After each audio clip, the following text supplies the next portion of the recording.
Hello, everyone. Welcome to the Next Issue podcast. Thanks for joining us today on our latest show. Oh my goodness. Hold on one second. Sorry, I was trying to find a die for us to roll, and then Google got really weird on me. Okay. So today we're gonna get started really quickly, actually, because we have a very interesting. What I think it's a very interesting idea, and not only because I came up with it. No, Stealing Jeff's thunder. Yeah, I'm my own biggest fan. So on today's show, Jeff mentioned that our producer Jeff, who is now editing, he's really earning the title of producer, throwing out ideas throughout the week. It is definitely an unpaid position, so we appreciate our perpetual intern, Jeff. Yeah, we appreciate the sort of like my real job. This is like occasionally I get thrown a pizza party. This is like not even. I don't have money for pizza, man. This is our. You know what though? I think reading comps in advance is pretty cool. I think it is cool. I have to say, yeah, that is a nice perk. So, speaking of that, Marvel, return my email. I sent you another email this week. Come on now. Come on, Marvel. We got big stuff coming in the summer. I want to read those X-Men books. I want to read that Alien versus Avengers book. Come on, Marvel. Come on, Marvel. All right. So on today's show, Jeff wanted to talk about blockbusters, and from there, I got an idea. Like, I want to try to not gamify the show, but like add a little bit of stakes to the thing. So on today's show, what we're going to do is we're going to draft movies starting from releases next week all the way to the end of the year in 2024. Now, this is only movies that are coming out in theaters because in January, we'll do a follow-up show and keep us honest on this. Subscribe now so you can remind me in January that we owe you a different show. And we'll pick 6 or 7 movies depending on the time, how long this takes us to get done, and we're gonna add them all up, and the US box office. Now I want to do only US box office because worldwide office can be insane. Yeah. So I think so we're in America, so we're the only one that counts. We know our people. You know that they're not going to watch some of these documentaries that are on this list. I'll tell you this, when I was putting that list together, I was like, I don't know. I've never heard of this film. Hey, I'm going all in on Night Bitch. I don't know what it is, but I love the title, and I'm there. So Night Bitch starting Oscar award-winning Amy Adams. Really? Oh, fuck. I may legit be I think Night Amy Adams may be the titular Night Bitch. I'm not sure. I haven't looked into the thing, so... But I mean, I thought it was a spinoff from Kick-Ass because I thought it was. Yeah, I thought his it girlfriend was was Bitch Night Hunter. Bitch. Bitch Hunter from 30 Rock. Oh yes. Oh God. Why is that not a movie? I need more Will Ferrell on the screen. Oh man. All right. So the first thing we need to do is I just want to say that Amy Adams is the titular Night Bitch might be the most toxic sentence ever said on this podcast.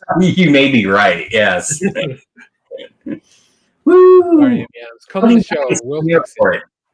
All right. So we're gonna roll for initiative. Josh, you want to go first? So we're gonna do a D20. Yeah, absolutely. Right, so I'm gonna click here. This is for Josh. This is to determine our order in the draft, and it'll be a snake draft. So like, if you get fourth, then you get to go first on the second round. Blah blah blah. You guys have played fantasy football, right? I've played fantasy football before. There you go. I played fantasy baseball before the internet and had to do stats on paper. Gross. Like, it's already bad enough doing it with the computer assistants, Clay. Look, I noped out of fantasy football and I realized it had no wizards in it, and I was like, "Fuck this shit." So that's the NBA. Yeah, true. It's got the Wizards, it's got Magic. The NBA is a lot more fantastical. All right, let's do Josh's roll. Hit me. 13. All right. Man. I'm gonna be in the 13. Let's do Jeff. Jeff, this is your roll. I'm gonna blow for good luck. Oh, yeah. Oh, Nat 20. look at the big All right. dice on Jeff. Okay. I'm gonna get a 2. All right, here goes Clay. Calling a shot. No, he's doing good. Look at that. Oh man, my roll. Daniel, we've all gotten high numbers. Yeah. I'm gonna get the 1. You're gonna, Wow. He's gonna get a 2. Oh, Pretty much the same. what a bummer. All right, so let me. So Jeff got number 1. Clay, you got a 15, right? So you're number 2. I'm 3. Josh stays at 3, and then I'll move to 4. Oh boy. Wah. I'm gonna need you to produce an Instagram short where I just get the Nat 20, and that's all there is on the Instagram short for the Just podcast. every time. All right. Well, luckily the internet is forever, so you can always show. Maybe you're out on a date. Yeah, Check me roll out of Nat 20. yeah. Watch this. This is how lucky I am. Mm-hmm. Oh, you gonna start carrying dice around too everywhere you go? Solve problems Yeah. that way? You act like Exactly. you don't. Yeah. Like, officer, before you give me a ticket. Yeah. Hold on. Let's roll for it. Since I was speeding, you get a +2 to your roll. I'm gonna roll for charisma to see if I can talk my way out of this. Nope, it's a dump stat. I have an 8. Fuck. -2. Okay. All right. So let's get started then. So I have a list of films. I'll make this public once it's done. Now, this is as accurate as I could get it. We have around 50. I think there's 58 now. I had to remove one because it was on there twice. So Jeff, are you ready? And you can tell us a little bit about why you're picking the film you're picking with. Yes. And then So Yes, Jeff, yes. what is going to be your first pick? I would like to say, first off, I like this. I love this idea that we took an idea for one show and turned it into an idea for 2 shows. So that's real producing. Yeah. 2, I do find it's interesting because it went from our favorite films that we're looking forward to the most coming out, mostly because Memorial Day is the beginning of the summer movie season. Yeah. To something about how much will they make financially domestically, which is kind of an insane game to play right now, considering Fall Guy left the movie theater after 2 weeks. And went straight streaming. Yeah, studios may not give these things a lot of time Yeah. to I earn thought a it lot went of to money, VOD and Yeah. You're right. VOD. I was using streaming in the collective sense. So Studios are just like, how can I make money off of this? And then here we Yeah. are. This is us too. So you want to So play that that said, game? there's only Studios? we got it. We're gonna game it. yeah, but there's Fall only Guy was a 3 bait or and 4. switch. Fall Guy was a bait and switch movie too. It was like, here's a movie about this old TV show with a rom-com. I'm guessing we'll talk more about that when we get to the previously on. Yes. Okay. So because we're doing money, I feel like I would be just ridiculously dumb to not pick as my number 1 pick Deadpool number 3. Ooh, solid. And Well, it's actually called Deadpool versus Wolverine, and Yeah, Deadpool. versus- Deadpool and Wolverine. I was going off the they're not list. fighting. and Wolverine. All right, I'll make sure I'll put him on. If I mislabel something in the document, let me know. But all right, that's a good pick, Jeff. That's a good pick. I mean, it's pretty solid. I'll tell you why it's the wrong pick after I pick. But it's pretty solid. I feel like I know Well, your what pick your may be number fine one 'cause you pick got 2 is. pieces in front of you. Yeah, I know. Clay. Yeah, I don't want to play. I don't want to show my cards too much. That was my number 1 pick. That's, of course, I feel like everyone's number 1 pick for the summer. That's a hyped movie. I'm deciding between a couple of kids' movies. I feel like that summer is the kids' film, and it's time to dominate. To get the kids out of the house and watch Despicable Me 3. I'm going to take Despicable Me 3. Despicable Me before. Oh, is it 4? They've made too many of those. Clay. Made too many of those. They But made- if they're on 4, kids love the fucking Minions. I mean, Yeah. They do I'm love gonna, them. and I mean, I've only seen one of those. I've That's seen a solid stat. that's it. But Yeah. I've been to Universal and I've seen the fucking Minions everywhere, and kids love fucking Minions. Kids love Minions. Yeah. Have there been more Minions movies at this point than Despicable Me movies? Maybe. There was only one Minion standalone, as far as I know. Oh, really? Okay. But the Minions are definitely featured in more movies than the protagonist Gru. Can you imagine how pissed off Steve Carell must be? Like, I don't think so. I think he probably gets like some executive producer that's tag or something. Yeah. All right. Josh, what do you got? Oh boy. Well, if I'm being perfectly honest, I really only recognize like 5 movies on this very long list. I had to look up a lot. Yeah. I was kind of, so Jeff took my number 1. I'm kind of in the same headspace as Clay. I feel like a kids movie is going to do pretty well this summer, but I'm going to go ahead and just close ranks around Beetlejuice because I feel like that's going to do fairly well. That's a big gamble, man. It's a big gamble, but also correct me if I'm wrong, we've never had a sequel to one of Burton's original IPs. That's true. Right? So I feel like audiences, give or take how you feel about Burton's more recent film releases, I feel like nobody knows what to expect going into this. So I feel like it's going to have a pretty big draw.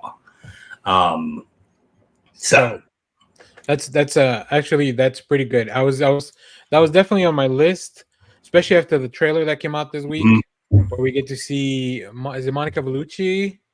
Oh yeah. Who somebody pointed out is missing the ring finger, and then in the first movie, Beetlejuice shows her a ring finger that he kept from his, I guess, ex-wife or whatever. Yeah. So gives you a little bit of story. Interesting. Willem Dafoe's in it with the, and apparently Danny DeVito's in it too. I saw a picture of Danny DeVito. I didn't see him in the trailer because I did a little video for it. Oh wow. So yeah. And of course Winona Ryder and Catherine O'Hara. And what's oh god. Oh shit, yeah. Wednesday. Adams. Yeah. I completely blanked on her name. I did too. So let us know in the chat. Let me know because I know you're the chat knows. And they're yelling at it. All right. Ortega. Jenny Ortega. Ortega, thank you. Jesus Christ. Thank you. All right. So I have 2 picks then because I do. So I'll do pick number 5 and pick number 4 and 5. You guys messed up because I'm picking up the sequel to the film that broke $1 billion, and that's Joker Folie à Deux. Oh. Kids love Joker and Gaga. Kids love Joker and Gaga. That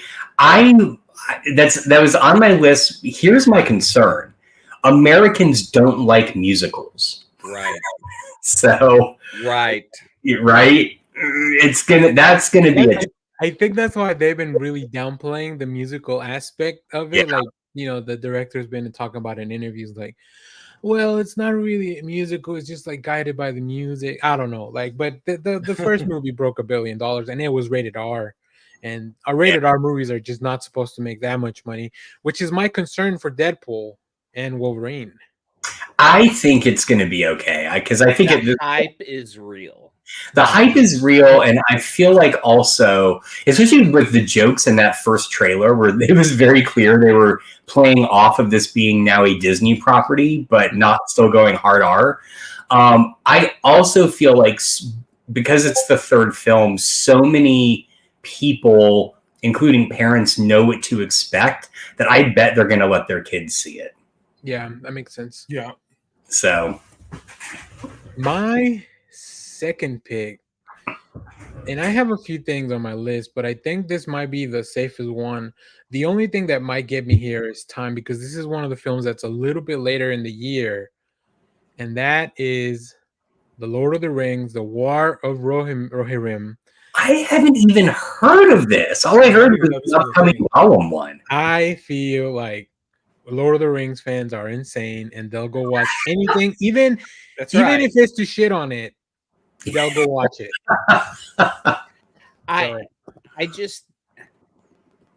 I think the time of Lord of the Rings is done. Yeah, I'm kind of with Clay on this. Somebody's not watching Rings of Power. I guess you're And not, they're- 'cause you and- don't and I'm watch stuff not. on Amazon. I forgot Yeah, about I look forward to pirating everything Amazon puts out. I love Rings of Power. It's such a well put together show. And then because I'm not a Tolkien fan, like where as far as like, oh, I'm reading everything. So like I don't care where this comes from. I just want it to be cool. And it's pretty cool. So- Yeah, but fans got burned the last time on The Hobbit because Yeah. we went for a good story and got 3 long fucking movies. It's ridiculous. Is Jackson doing this upcoming movie, or is it spinning off the Amazon stuff?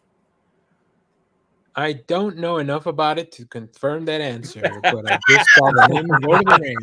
That was your top pick, and you don't have enough information. I saw Lord of the Rings and I was like, ooh, my precious. Yes. All right. Josh, it's back to you. Oh, it is. Shit. Okay. Yeah, snake style. So back to you. Again, I've never done fantasy football. Okay. Then I'm going to go with Craven. No, I'm kidding. There's no way that's going to be money. Nobody has that on their list. Yeah, I think as much as I feel like their sequels are hit or miss, I feel like Inside Out 2 is probably going to do pretty well this summer. That was my next yeah, pick. yeah. Where's the date on that? Oh, got it. I got it. Yeah. Do we need a sequel to Inside Out? No. You know, we could. Also, I Go was ahead, going to point go out, ahead. like the voices in this film, they're not everyone returned. It Yeah, was that's kind of true. it was kind of interesting. The people that they only offered $10,000 to return to a sequel, yeah, that made a ton of money. Probably You're Phyllis from kidding. Oh my So god. like it? Mindy Just it? Kaling's been replaced.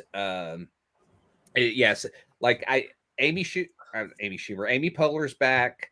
Fuck, I Is- can't remember the others two. I'm just drawing a blank. Dean. Who's the angry guy? It's what's his face from The Daily Show. Yeah, Lewis Black. Louis Black. Thank you. Black. I was thinking Dean Lewis, but that's a local comedian. Well, and I was stuck on Black, so I kept thinking Jack Black. I was like, no, it's not Jack Black. Now I'm thinking of Dean Cain. Ew. Nobody share everything at Dean Cain. Tony Hale is replacing Bill Hader, and Lisa Lamprey Oh yeah, replacing Mindy Kaling. Who's replacing Phyllis? Is Phyllis back? Phyllis She's is back. okay. Yeah, but Amy Poehler apparently got like $5 million, and all the other voice actors got offered a lot less. God, that That's sucks. crazy because I feel like Mindy Kaling's got some pull in Hollywood. I wonder if that means that they're because they've added new new characters. If like all those old characters are just mostly like shunted off for the most of the movie. That's kind of what I wondered as well. Yeah, like they're off in their own little like dilapidated headquarters now. There's a new headquarters. Mindy Kaling was what's the emotion? Envy, right? I thought it was Or- disgust. Disgust. Oh, She's the green Okay. one. she's she's the Hulk. yeah, exactly. Anger. I mean, Tony Hale's not a bad replacement for. Buster Bluth is gold. That's right. Always. Oh, absolutely. Speaking of gold, Clay, what's your next pick?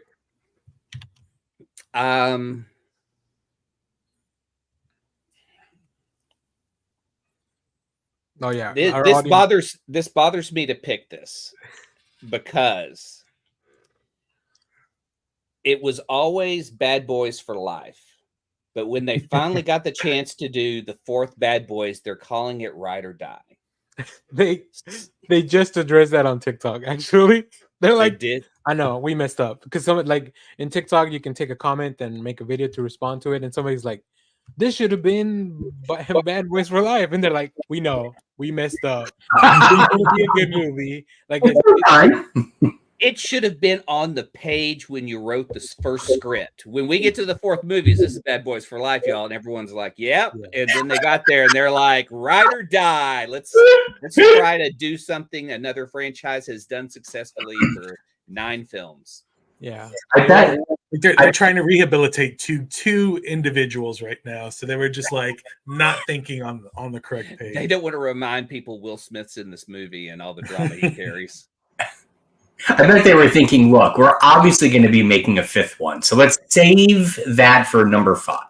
And then when 5 comes along, we're like, no, save it for 6. So. The only way I would have picked this movie as the top movie is if the bad guy was Jada Pinkett Smith. If it was Will Smith versus his wife, that would have been a movie. Or if the bad guy was Chris Rock. Oh, fuck, that'd be good. That would be good. Or Chris Rock and Will Smith team up to take down Jada. Oh, but then Martin, what does Martin do? Oh, he's the comic relief. He always is. Oh, I mean, I don't know if who's funnier, Chris Rock or Martin Lawrence. Martin Lawrence. That's probably a whole other show. It's Chris Rock. It's Chris Rock. Like, but Martin dominated the 90s in a way that we hadn't seen since Eddie Murphy. So it's like, yeah. I've never been a big Martin Lawrence fan. Always give me Chris Rock. All right, house divided here, I guess. we'll follow up on our Martin episode. Yeah. We're gonna do one on just like UPN sitcoms from the 90s. Only UPN sitcoms. Dead channel shows we love. Those were some of the most underrated shows, like that the other networks just wouldn't pick them up. I wonder why. I wonder what they have in common. Next week we review Shasta McNasty. Yeah. Jeff, you get 2 picks in a row, Jeff. All right. I'm surprised these movies have fallen to me at this point. My first pick is going to be Twisters. Ooh, solid pick. I don't think it's gonna do the Twister numbers the old one did. I don't think any movies are gonna make old numbers that the old ones did, but I do think that people are looking for different kinds of, even though this is a remade movie, everybody's always looking for a remade movie, but they're looking for the different kinds of movies. And I think the only thing I'm scared about with this movie is there's been a lot of Mother Nature viral marketing that has happened in this country, where tornadoes are just torn through the Midwest a lot lately. So I don't know if if the Midwest is going to want to see a movie about tornadoes. But I do think that they will. This is a triumph over tornadoes, right? Oh, that's right. Maybe they can learn more about them. So Twisters is my first pick, and my second. And before you do that, to quote Mogatu, that Glenn Powell, he's so hot right now. Yeah, Glenn Powell. I'm expecting people to want to see this because big action adventure, not from superheroes, and then Glenn Powell. I just assume at the end of it, all the main cast and the tornado go to therapy together. I think they sing a musical number together as well. Oh, there you go. Well, then it's not going to do well. Again, I've already established. My other pick is the Kevin Costner Western Horizons. Yeah, interesting. I think white people love Kevin Costner. And they love Westerns. We haven't had a Western in a while. They just love his shit. It could be one of these like young people don't want to see like dumb old Kevin Costner in a Western. But I have a feel like in my heart, I'm like, dads everywhere are going to be like, let's go see this movie. This is Yellowstone, the movie. This is I hope so. I hope he gets his money back because this is self-financed. Oh, is it? I mean, I'm interested in seeing it. I want to see it. So, yeah. All right. But I'm an old man, so Clay, as the representative of the white people, you've spoken that you love Kevin Costner, but I'm not a fan of Kevin Costner, but I know a lot of people who like Kevin Costner, and they love their Westerns and the white people colonizing the West. That's why that Dances with Wolves movie won so many Oscars, huh? Yeah. But Kevin Costner's always the good white person though. So he's always like like in Dances with Wolves, he didn't necessarily want to colonize the West. He learned the error of his ways. He just wanted to be left alone, man. That's he just all. wanted to be left alone. He's just a libertarian at heart. So. All right. Cool. Back to Clay, right? Yeah, we're on Clay.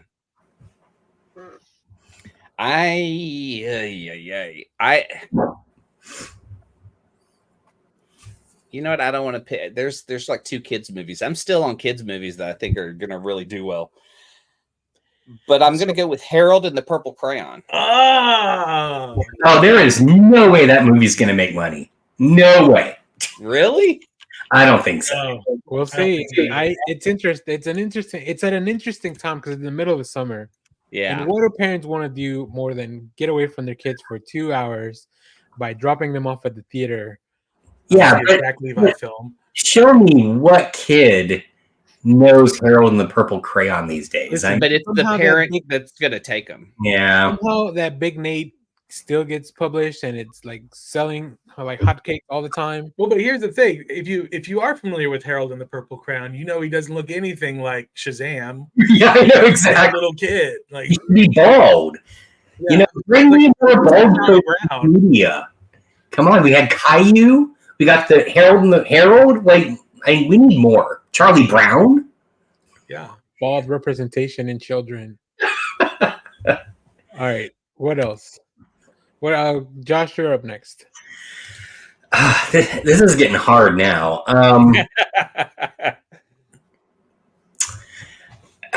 Okay, so I have a long shot. A Sony movie. Actually, you know what? Hang on. I'm going to hold on to that for a bit. I have a sinking suspicion. This is either going to make bank or it's going to fail spectacularly. Those are the 2 options. And as a betting man, I'm going to go with Gladiator 2. Damn. Ooh. That was one of my next picks. I'm kind of with Clanniston. I really think it's going to fail, but I also feel like there's no other big budget historical movie on this list. Yeah. I agree with that. So I'm gonna go with Gladiator 2. You know what? I think that it will do big the first weekend and then have a quick die off. I bet you're right. I bet you're absolutely right. And that said, we all know where Russell Crowe's loincloth is from it, so they can get that back. I know they didn't get him, but they can get the loincloth.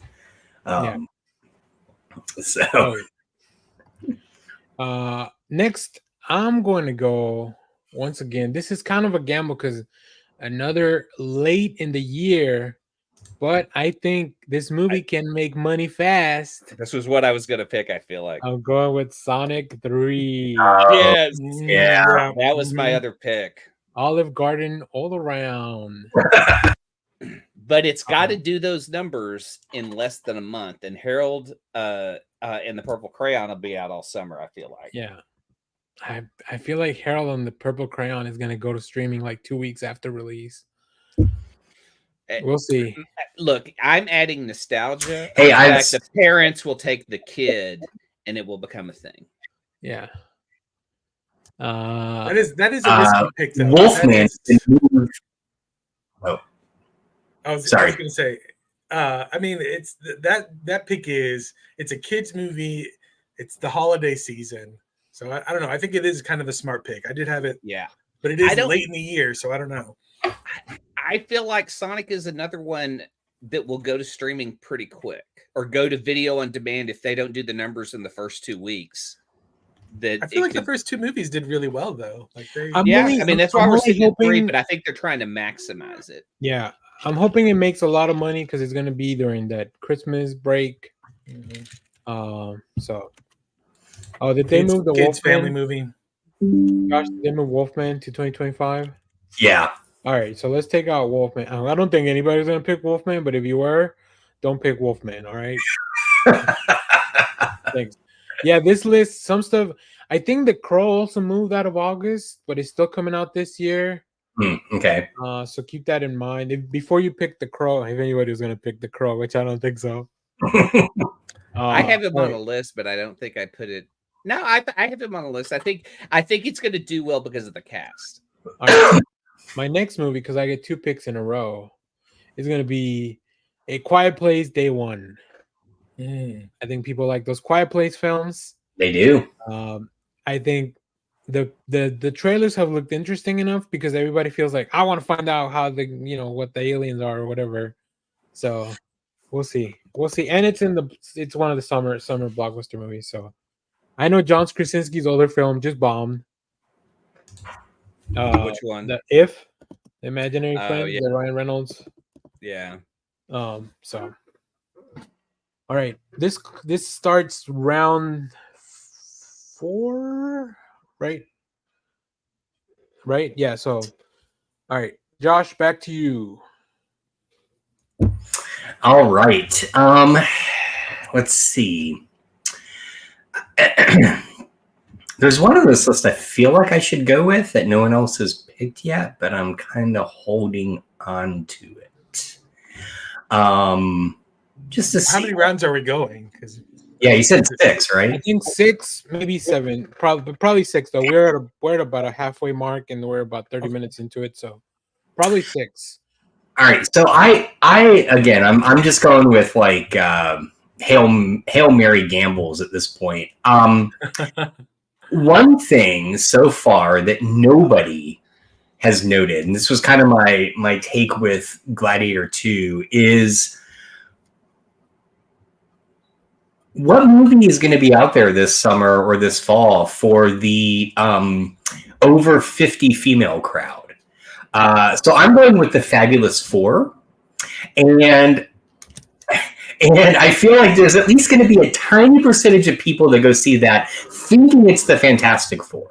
The trailer or looking at the poster, like, oh, FF is out. Let's go see it. Wait a minute. What's going on here? So I'm going to go with Fabulous Four. Why not? All right, give me a sec because I put Clay's on the I put Clay's name next to the Fabulous Four instead of the Herald. So let me fix that. Okay, that's good. All right, cool. Clay, we are back to you. I'm just curious about Josh's pick because I'm like going, what did that 80 for Brady movie make? I think it made bonkers money. I think, yeah. I feel like these movies are kind of like they're the under the radar, kind of unheralded things. And fuck it, I want to see a movie with Megan Mullally and the actress from Abbott Elementary. Like, I'm in, So Josh is putting himself in the mindset of a middle-aged woman and what they would love to see, and which shocks me, I'm really good at. But I think I have a pick that will outdo that one. Okay. And this is for that same group. I think this is the other one I was going to pick, but go ahead. It Ends With Us. Oh, no, that's not. I was going to go with Thelma. that was on my list. Thelma, yeah, it looks fun. What's the date on yours, Clay? Oh, I got it. I see it. August 11th. Yeah, it's a Colleen Hoover book, and if you've been to a bookstore, she's fucking everywhere. So people that buy all her books are going to go see this movie. So I feel like that's going to be a bigger pick than than that one Josh did. All right, I'm deleting the Wolfman while we're here. Okay, cool. All right, Jeff, back to you. You get a double pick, so we end out round 4 and begin round 5, right? I'm surprised this is still on the list. It is a little bit later in the year, but I still think it's early enough to make quite a bit of money, and that is Craven. Wicked Part 1. I have it on my list. Yeah. I just haven't seen good reception from the trailer. I haven't either. Like, I was just reading about that the other day, and it's... But this could be a Lord of the Rings situation where the musical snobs have to go watch it so they can tear I think down. the musical snobs. Yeah. I think you're going to see this good character. They're going to poo-poo Joker. They're going to be like, that's not a real musical. That's a real musical. Yeah. Joker would have been. There's also like the little Wicked. There's all this behind the scenes stuff in the movie that happened and whatnot. I think this movie is going to. I mean, it's a Ariana huge Broadway Grande is in the musical. film, so like she definitely brings her own fandom into it. So yeah, you got theater people, you got the same age group, the Broadway people, the gays. They love musicals. All right. Jeff, what's your other pick? The other one, this might be this is probably my riskiest pick. Maxine. It's on my list. It's up there. Interesting. I think those horror movies do make they make a lot of money really quickly, and I think people are like, I think mainstream people are like, I'm not going to go see something like that, but I do think Maxine will make some money. Okay. Oh yeah. All right, Clay, we are back to you. This is your number 5 pick, number 6. Number 6? You know How many what? are we? 1, 2, 3, 4. Yeah, this will be your number 5 pick. Just check one thing. Somebody's been hovering around the same thing on the document, and I really wonder if it's just because you left your mouse there. No, it was a reminder. I think it's me. Okay. Yeah. That's hilarious. Well, I mean, I see a bunch of them, right? So I don't know which one's which, but like, there's one that hasn't moved since we started this show, and I'm like, what is this? A reminder to like pick it up or stay away? I can't really tell. It's a reminder for me to pick it up, but I have thoughts about why. Okay, I'm gonna go with The Wild Robot. Interesting. I was checking that one out. Yeah, it's another kids film, but the problem is it's a Universal's thing. It's iffy when it's not Pixar. Yeah. Wild Robot. Okay. Josh. All right, I'm going for it. I think Borderlands No. actually do okay. Now, here's my thinking. It's either going to do a great opening weekend and everyone's going to realize it sucks ass and then it's going to taper off, or it's going to do a poor opening weekend because everyone thinks it's going to be terrible and it's actually really good, and then it's going to, like a slow burn, pick up. Those are the two options. Kevin Hart. I know. Kevin Hart's the one thing that I'm just kind of like, meh. But it looks people are tired of Kevin Hart. Yeah, you may be, but I don't think Middle America is. I'm kind of with Danny on this one. You know, as Southern elites here, and we're so disconnected from the rest of the populace. Yes, I will say sometimes movies surprise me a lot, where I'm like, this didn't look good at all. Why is everyone going to see it? It does, yeah. So, okay, cool. I think I get my last 2 picks then, right? 5 and 6. Here, I'm finally gonna go for movies that I actually want to watch. You haven't picked one yet. Not that I don't want to watch some of the Venom, The Last Dance. Here we come. Yeah.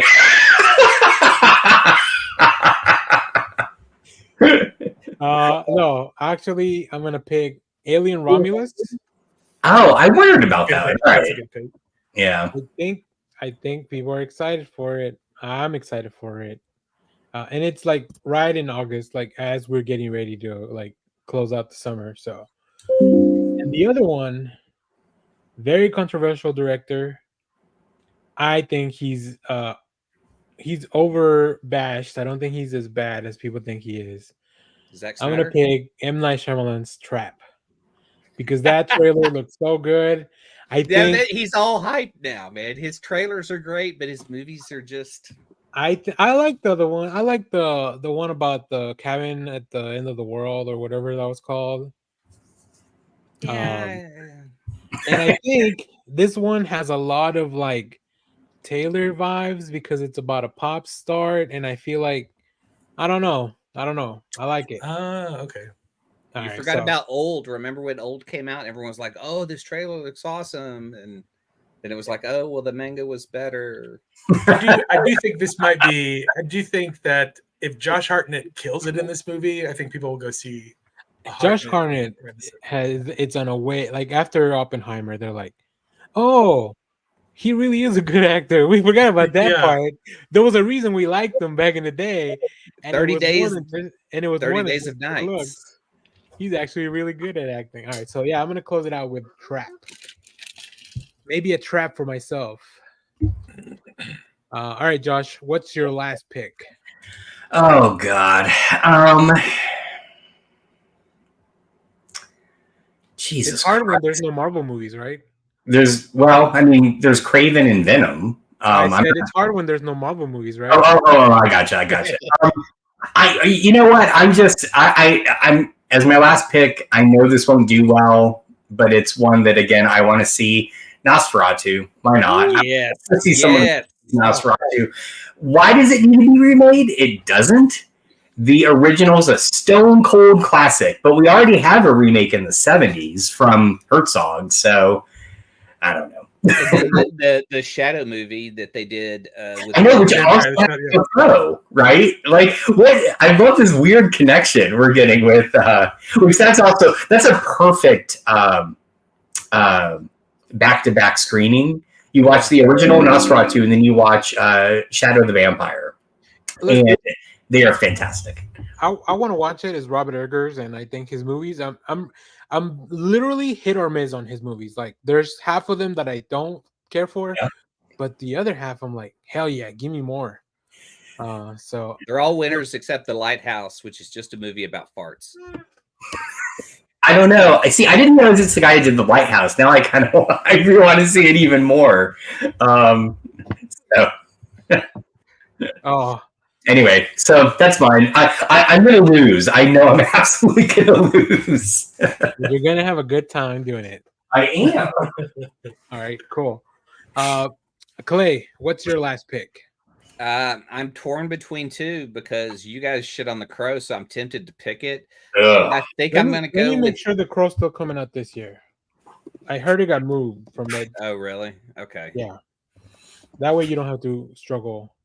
Oh, no, still in August. I mean, as far as the internet says, still in August. So, all right. I think I'm going to go with the Nicolas Cage movie, Longlegs.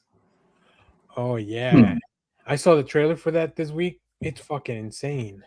Yeah, I think I it's horror thriller, Nicolas Cage, crime drama type. Oh, Alicia Witt's in it. I love how bad we are at this.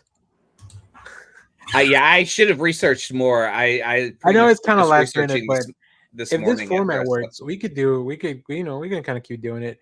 I think also another fun thing is we could also redo something like this, and then go with adding Rotten Tomato scores instead of the box office, which is like another thing. I don't know. We'll think on it.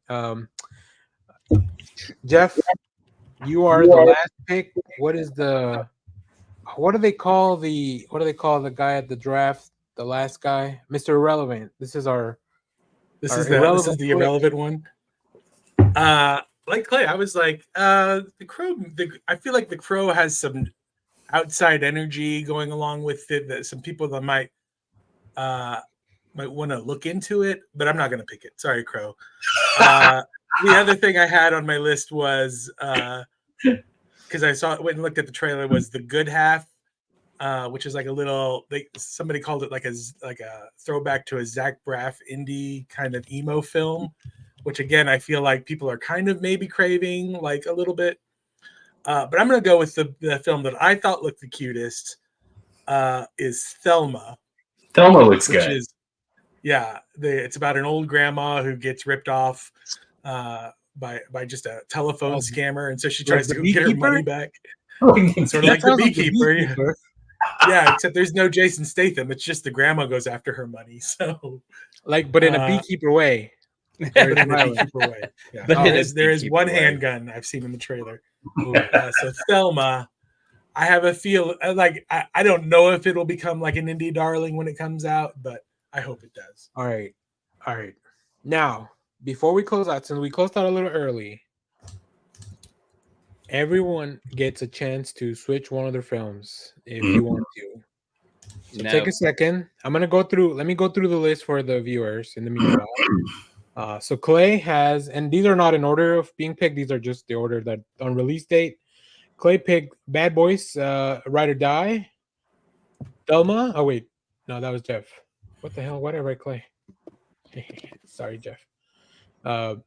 Despicable Me for life. Despicable Me for life. Long Legs. Harold and the Purple Crayon. I don't know why. This is from a magazine. I copied straight from the article. They put Crown, so their editor is not on it. I hope this wasn't written by AI. Harold in the Purple Crown. And it ends with us, and then the last film for Clay is The Wild Robot. Next we go with and Josh. Long Legs was. No, he got that. Oh, okay. He got it. Oh, Yeah, it's on there. Yeah, we'll check the list before I log the document. You guys can check, make sure I got it right. Josh, you have. I'm gonna go in reverse order from the list. Nosferatu, Gladiator, Beetlejuice, Borderlands, The Fabulous Four, and Inside Out 2. You know, Josh, your list, I think you are underrating your list. I feel like it's actually pretty solid. Well, thank you. Jeff has Thelma. You're still gonna lose. No. Horizon and American Saga. Maxine. Twisters. Deadpool and Wolverine. And Wicked Part 1. See, the thing is, Jeff has that number one pick. So Yeah. I feel like he's got a lot of padding. So his other picks, because I feel like Wicked is like a very big unknown. I still think it's a rated R film. Those don't make as much. Even the Marvel, like Marvel's never done a rated R film for a reason. And that's because they like money. Well, wait, they like money, but we also have Craven and Venom on this list. So, well, Marvel proper and Marvel Sony, yeah, true, completely different animals. I have my list of the worst films in this bunch. That we can go over that in a sec. Let me go through mine. I'm gonna do Sonic the Hedgehog, Lord of the Rings, The War for Rohirrim, Joker, Folie à Deux, which I think that's I can't believe you guys let that go all the way to me. But that's as you argued about rated R movies, that's going to be rated R. Yeah, but the first one made $1 billion, and it was rated R. which kind of contradicts your argument about Deadpool. Well, no, because that's a Warner Brothers rated R film that's doing it again. This is an unproven Marvel film, which I mean, it could very well break $1 billion. That was the only reason I actually had. If I had been the first pick, I still had Joker over Wolverine, over Deadpool Wolverine. Yeah, okay. I know it's crazy. It's crazy. So we need to also come up with a bet. So who does the worst? Do they have to get like a Joker tattoo, or what are we going to come up with? Get a Lady Gaga tattoo. We'll let the patrons decide. So you have 6 months to join our Patreon.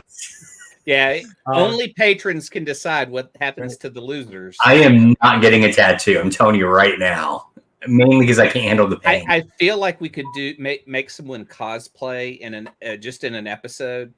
No, all right, that's fine. Yeah, so like $1 billion because of repeat. And this is on Leonard Kim alone, just watching Deadpool and Wolverine on repeat. All right, let me finish my list. Alien Romulus, Trap, and Quiet Place Day One. All right. Did anybody want to change anything from their list? Now that you've had a little time to think about it. No. I feel I am solid. Yeah, same. I'm going to change one thing. Oh. Whoa. And this is crazy because it's my number 2 pick. But you guys can go with myself. So what are you dropping? Because then maybe I might change mine. I'm going to drop the Lord of the Rings film. No. And I'm going to pick up Haikyuu, the dumpster battle, because I forgot that anime movies just make a lot of money for some goddamn reason. Even in the US, though? That's not cool. Really? The weebs love. The weebs. Yeah, Shelby said that everyone in her work is just hyped for that movie. Really? But it's about gay volleyball players. Hold on a second. They're high school volleyball players. I don't think their sexuality comes a lot just because people ship them together. does it mean that they are gay? I don't know that they're not gay, but the anime doesn't really focus on that. That's really funny. Because I'm watching season 4 right now for that reason, because the movie comes out. This movie is supposedly part of the tournament that they're on right now. So I love Haikyuu. I don't know. So I'm dropping Lord of the Rings. I'm picking up Haikyuu. Can anyone explain to me how the fuck anime names their shit? Why is this called haiku? That's a type of poem. Haikyuu means volleyball, I thought. Oh, does it? Okay. I think so. Yeah. I don't know. They're very straightforward with it. I'm still bothered by Toilet Bound, whatever. Like, none of these titles make sense to me. It's like word sound. Haikyuu is just the Japanese word for a volleyball. Oh, okay. So if it has a Y before the U, it's a volleyball, but you remove the Y and it's a short poem. Yeah. Haikyuu, yeah. There is another anime film on here, but I don't think it's as popular as Haikyuu. It's the Blue Lock one, which if we had gone to a 7th round, I probably would have picked that. All right, everybody good? There's some stuff on here that I'm just like, Mufasa didn't make anybody's list. Mufasa looks terrible. The first film didn't. It just all right. Clay, you have a quick list of things that are gonna suck. Yes. Yeah. The bike. Wait, ride. how many things do you have on that list? 1, 2, 3, 4, 5, 6, 7, 8 movies. All right, we'll pick the top 6, and then we'll make another list. And if that list beats any of us, then we are really bad at this. Right. Mufasa looks sick. Leonard Kim, we love you, but no. Right? Yeah, I don't like like sickly the live sick. action, Yeah. just CGI animals. That Transformer movie did not make it. I know. I kind of went back and forth on it. I really feel like there's no audience for that movie. Yeah, same. I mean, we're gonna watch it. I think there's an audience that is gonna watch it because we love Transformers, but I don't know that it's gonna do well. Yeah. Okay, sorry, Clay. Go ahead. Sorry, Clay. Go ahead. Oh, that's okay. The Bike Riders has that Charlie. I'm so excited for that movie. I just don't think it's gonna make a lot of money. It's not gonna make a lot of money. That dude's not a leading man kind of guy. But it's got Austin Butler too. Wait, is that who you meant? No, Austin Butler. Have you seen Dune 2? It's on Max now. You should watch Dune 2 first of all. I'll watch Dune 2. And But that dude love doesn't that. do nothing for me. People love Elvis. I don't think you're the target demographic for Austin Butler. I'll tell you that. But did he do an Elvis movie? Isn't that? People love that. Like people that watch that movie and loved it, they swear by that film. I don't think everybody loves it, but the only thing I care about Elvis is the last 24 hours. I want to see the fat, bloated, near death Elvis. Yikes. What else? Kraven the Hunter. That should be shit. In fact, my quest is to see what does worse, Kraven the Hunter or Madam Web. Okay. What else, Clay? In a Violent Nature. Where's that one? That's not on anyone's list. I don't know what it is. What's the date on that? Violent Nature. The fuck is this? Is it on the list? Yeah, it's like the third one in. It's like 5:30. It's like the end of this month. Oh, I've never even heard of that. It's like the second one in. This has like Friday the 13th. It's a horror movie. It's from Shudder. Oh, That's why I feel like they could always bounce to stream. But Late Night of the Devil has, I think, done really, really well, and that's a Shudder release. So, but it didn't stay in the theaters long because I know, and I need it to come out on Blu-ray so I can buy it. Oh, man, that movie is good. I know I want to watch it so bad, but I'm waiting for the Blu-ray. I don't want to just like VOD it. Well, it's on Shudder, ain't it? I don't have Shudder. Oh, okay. What else, Clay? What was the other? Young Woman in the Sea, the Daisy Ridley movie about swimming the English Channel. Who's that for? What's that? Where's that? Young Woman in the Sea. Oh, yeah. What date? Oh, yeah, there it is. Those are for the people that were the fans of that other lady that swam across some channel movie. Swimming movies. I assume swimming fans. So, there is a movie. Fuck, there's a movie coming out in September that was not on this list that I'm super super hyped for. Anyway, the Lee Miller movie, Lee. I'll find it. Okay. That may be like going to a streaming service or something. Maybe. It should be getting a theatrical release. Anyway, sorry. Go on. I totally. All right, Clay. What else? Okay. I used to be funny. Here's the premise. Stand-up comedian struggles with PTSD and considers joining the search for a missing teenage girl she used to nanny. I saw a trailer for that the other day, and I was like, "What is this?" It's so weird. Oh, that one says select theaters. I should have taken that out. I try to remove select theaters. Maybe that Lee film's in there.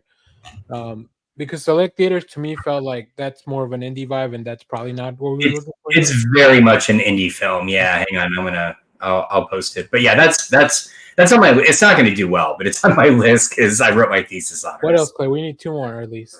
Last summer. Here's it, but it says 2023. Is there?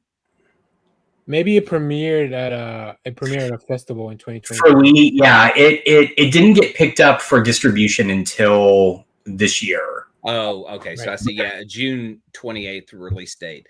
Yeah, it's French. That's all I got to say. I mean, we just lost all of our French audience. Damn it.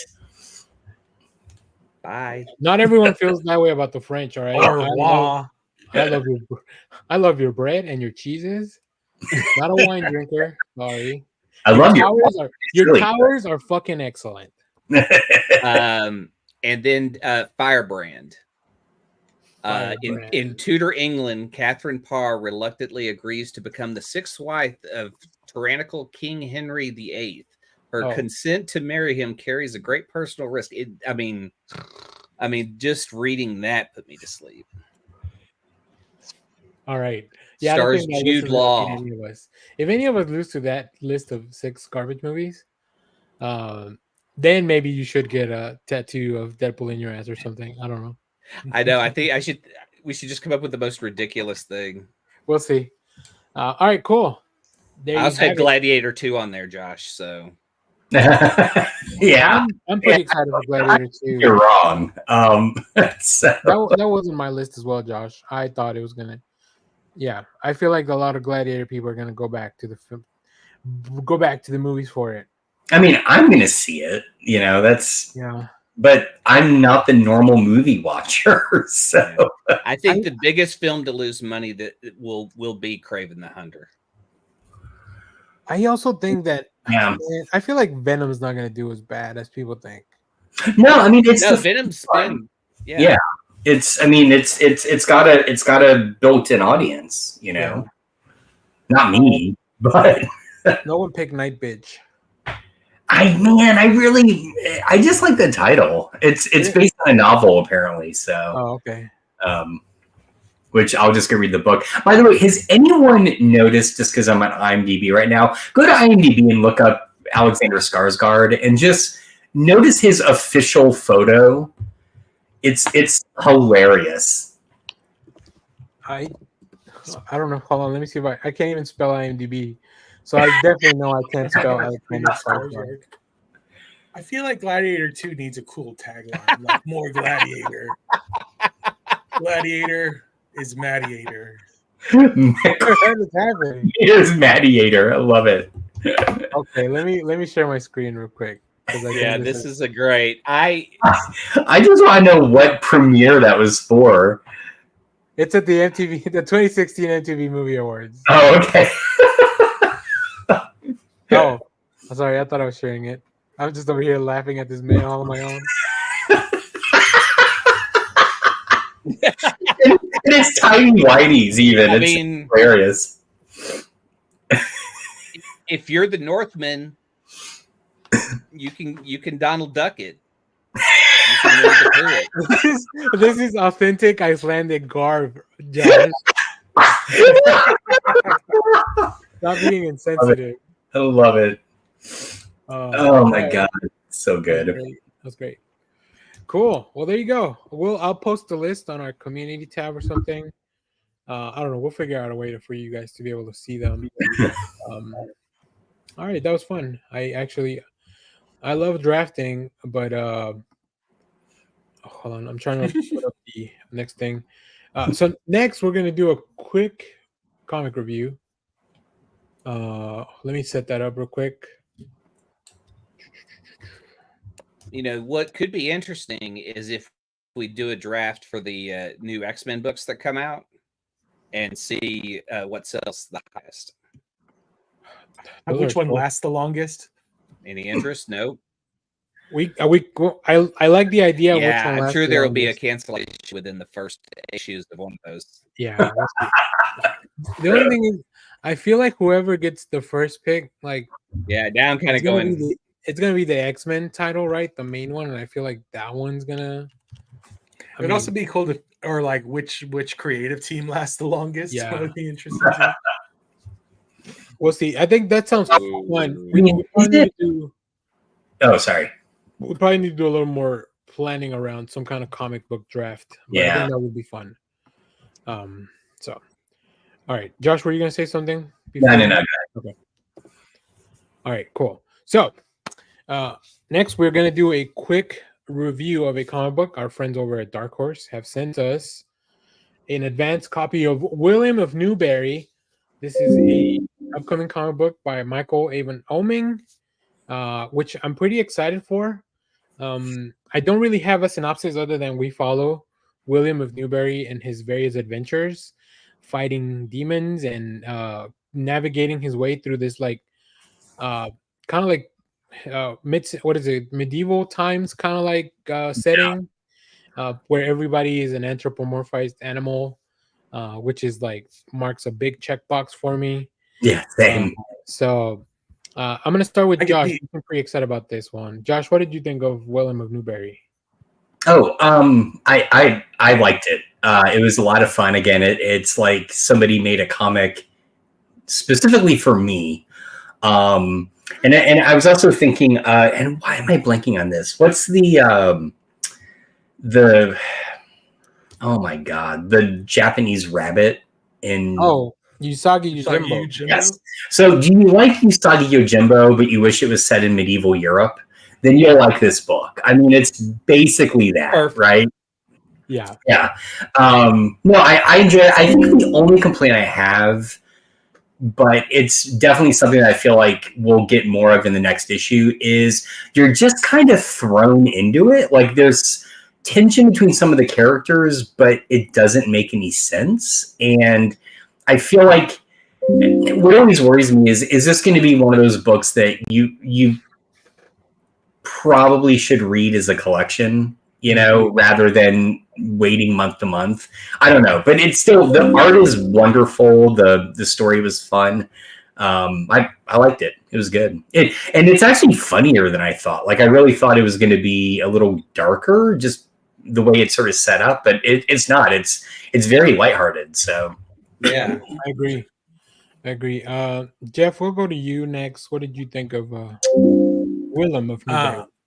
My one-liner pitch, it's Calico Critters meets The Exorcist. I like it. Oh, shit. Yeah, so it's all these cute little animals, and the main raccoon animal here is a monk who is exorcising cute little animal demons, I guess. I enjoyed it. He's definitely Michael Avon Oeming is definitely, what did I say? He's channeling his inner. Who did I say earlier? Mignola. Yeah, Mike Mignola. Yeah.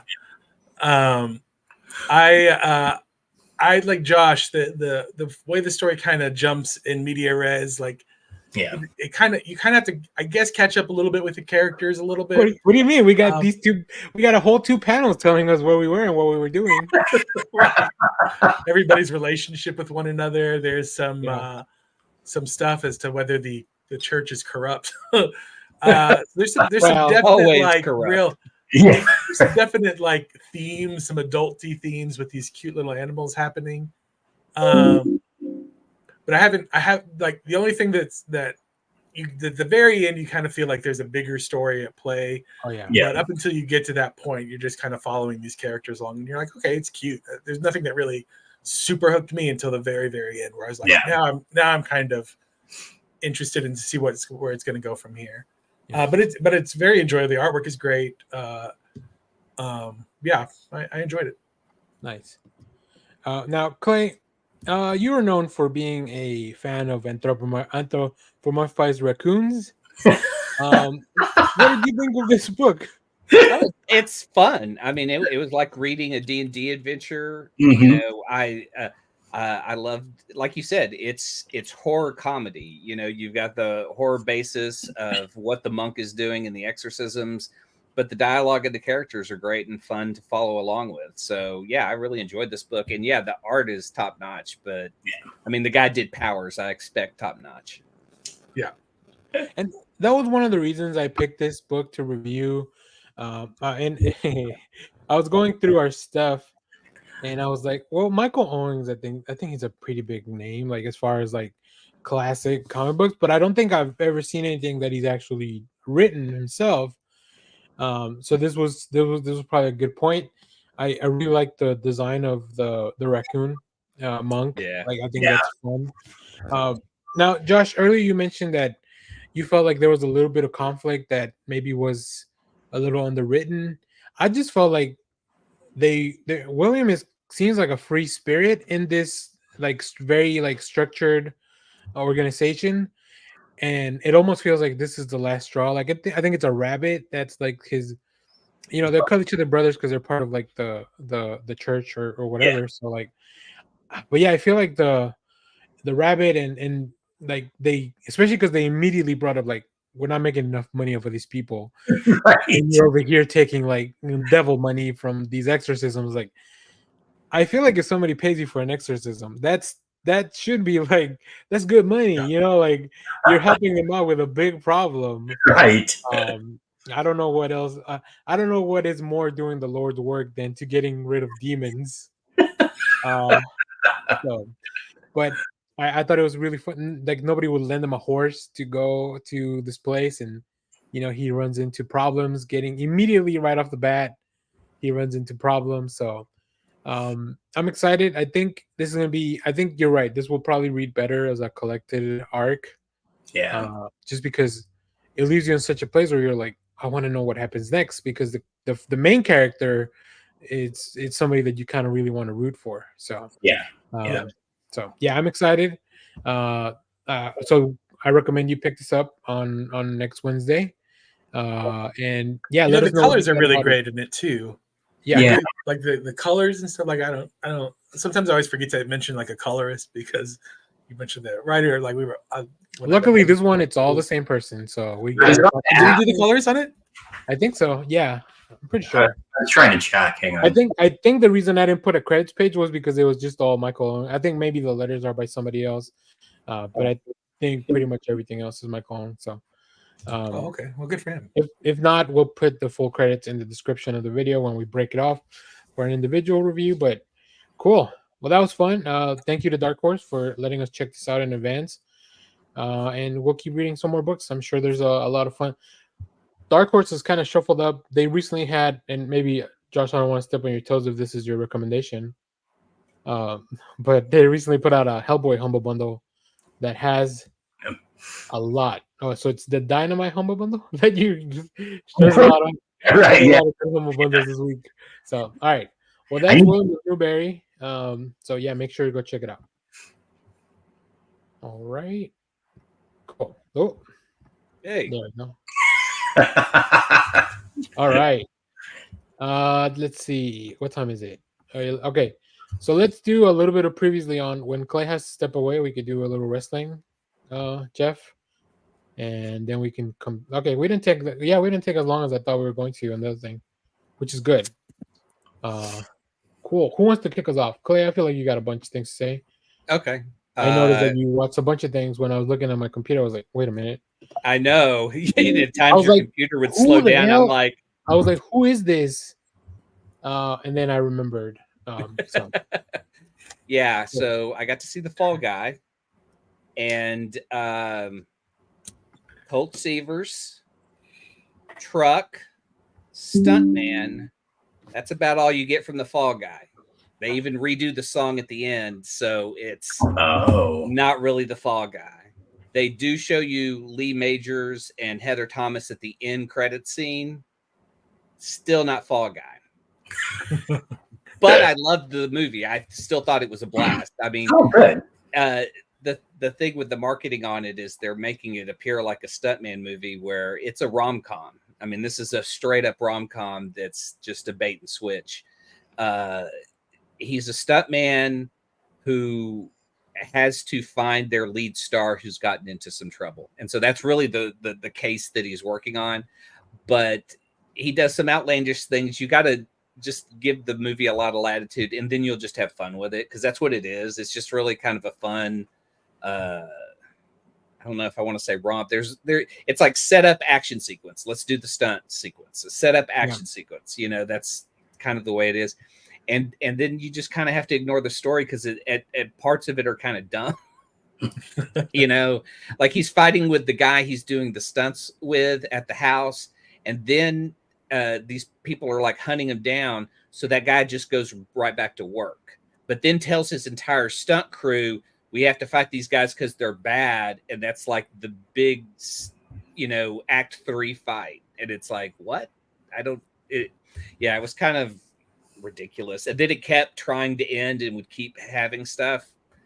I say it was fun, but now I'm kind of like going, maybe it was just like really drug out, because it really didn't need to be over 2 hours. Like, this is a 90-minute movie. This is what it should be. But it's Ryan Gosling, and I like that dude. I don't know what, all the stunts were so cool. I wouldn't even know what to cut out of that. Like, I really like the stuff that happens in the third act, but also like the initial stuff as he's getting kind of chased around by himself. Like, a lot of that stuff's pretty cool. There's a few twists and turns. I won't say what they were, because I think those were nice surprises. Yeah. And the movie's pretty meta within itself too. Like, it brings up a lot, like, which is, I thought all that stuff was really fun. And I like both Emily Blunt and Ryan Gosling, and I wanted them to end up together. So like, I was rooting for that. So and that's the part that kind of works, is like there is this writing sequence of where the director is explaining the movie to Gosling's character, but it's really their relationship. Yeah. And it's done really well. Yeah. Also, I kind of want to watch the movie that they were making in the movie. Oh, hell yeah. It looked awesome. But, you know, like the little moments where she's like, you know, torturing him by setting him on fire like 5 or 6 times and throwing him against a rock. Like, those kind of bits played out pretty funny.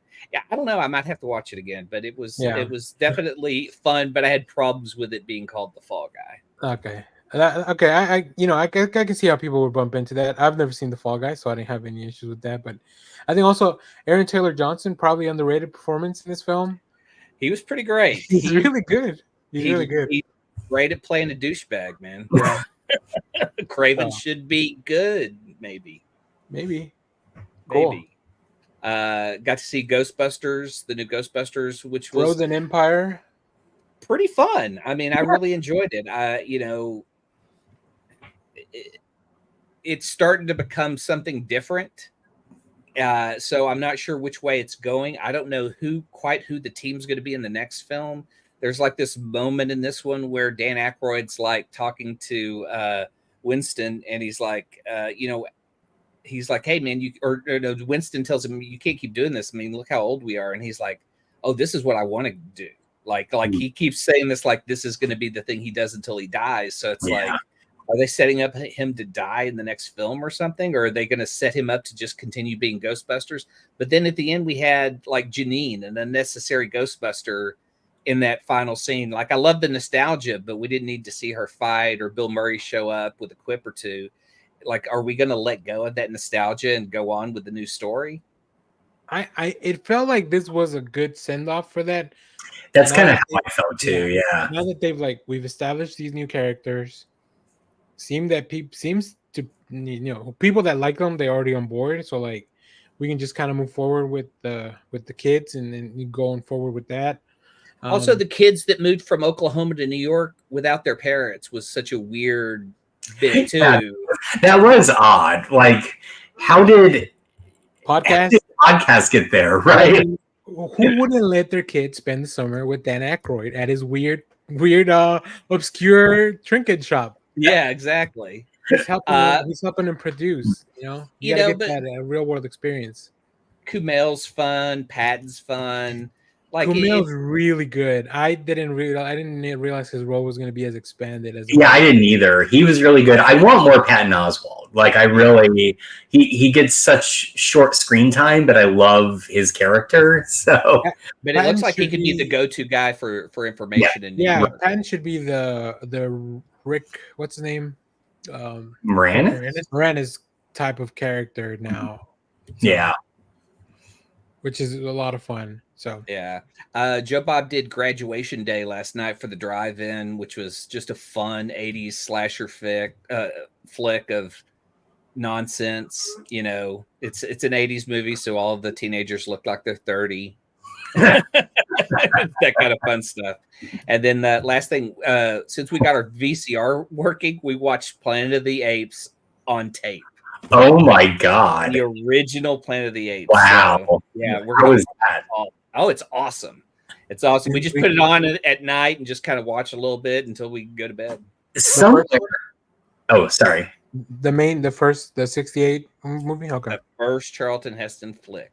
Somewhere, I may not still have it, but I held onto a original VHS of Star Wars pre-remaster, just so you can get the actual Han Solo shooting Greedo first, right? Yeah.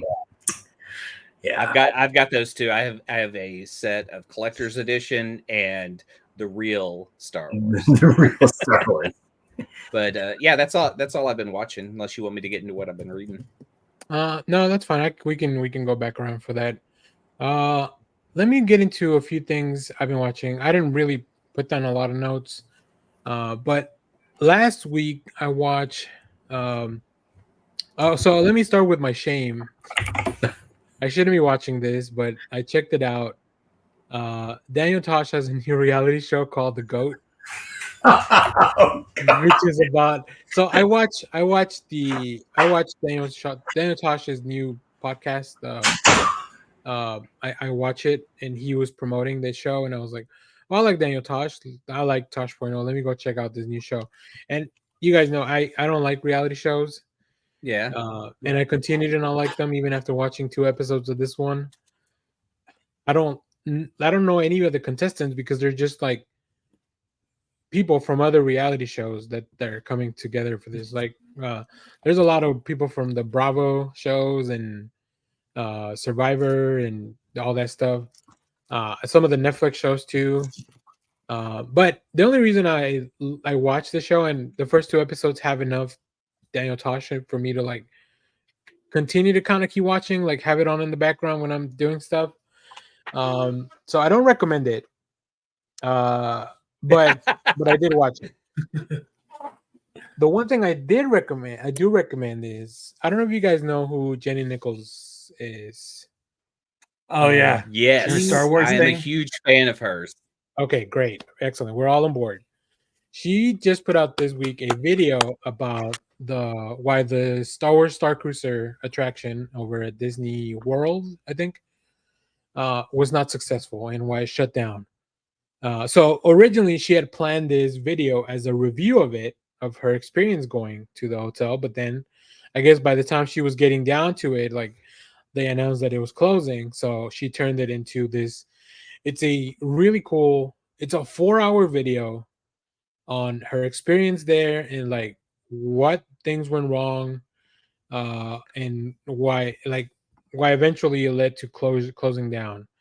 Listen, if you're a theme park, it doesn't matter how big you are. Do not get on Jenny Nicholson's bad side. It's what. Oh yeah. It's what I think what all theme parks have learned.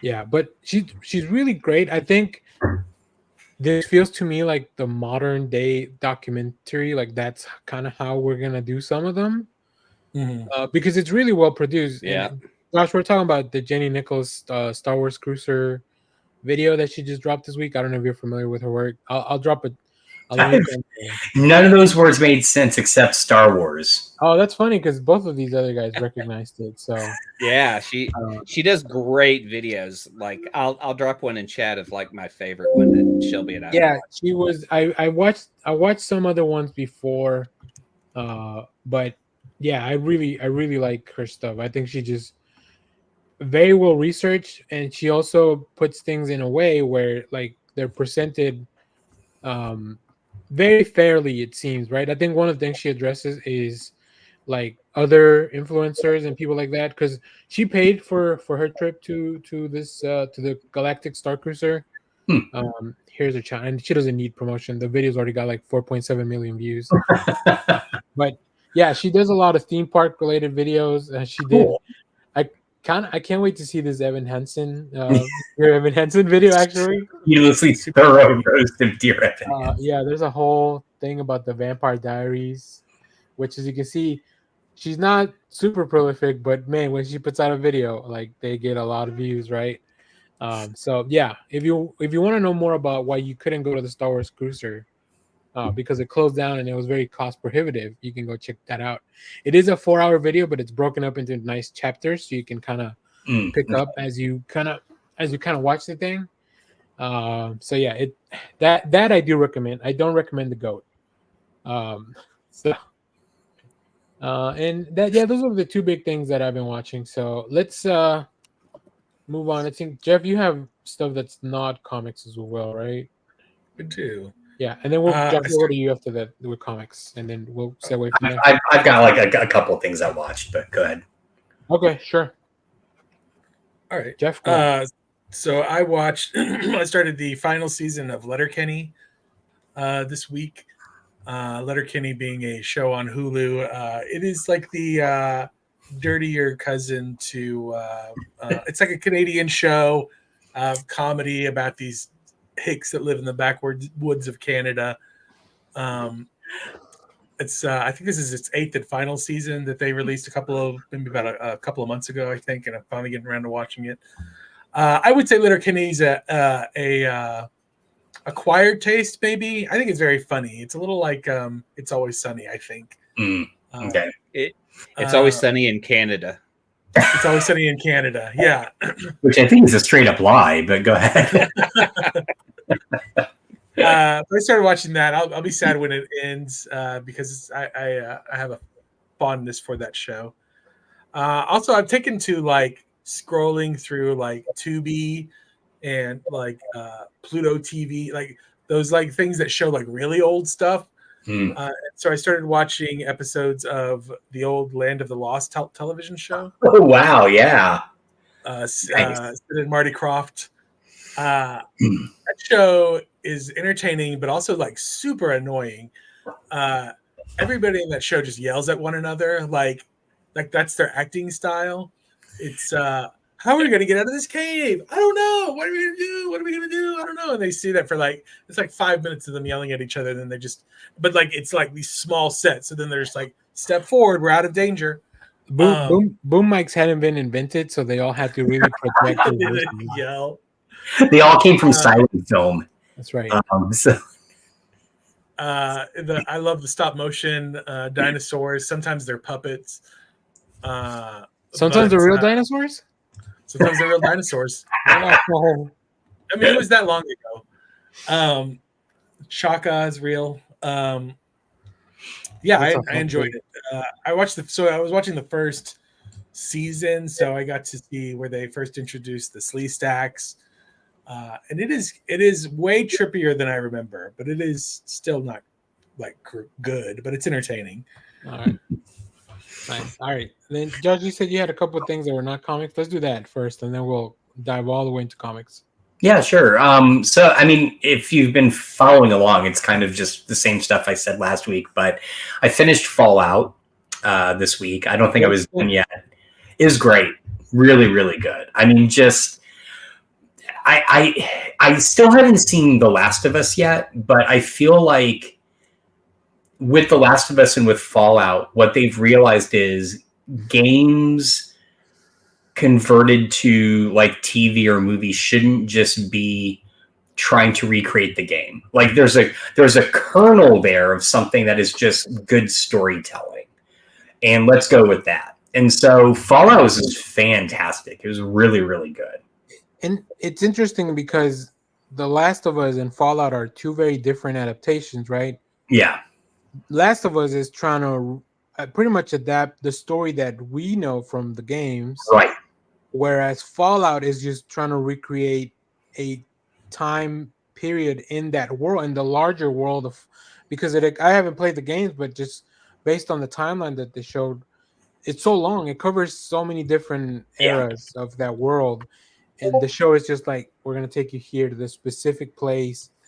So there's definitely ways to do it. There's gonna be, we'll see.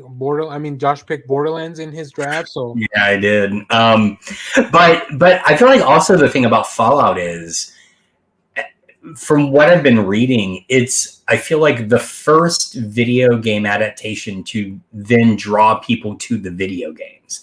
And I think it goes to exactly what you just said, Danny, which is what makes the video games great is it can pick anywhere in the world and drop you in at a certain moment of time after the apocalypse and do its own thing. And that's what Fallout, the TV show, did, so that people can then go to Fallout 3, Fallout 4, Fallout 76, and know they're not just getting the same story, right? That they're going to get something a little different, because every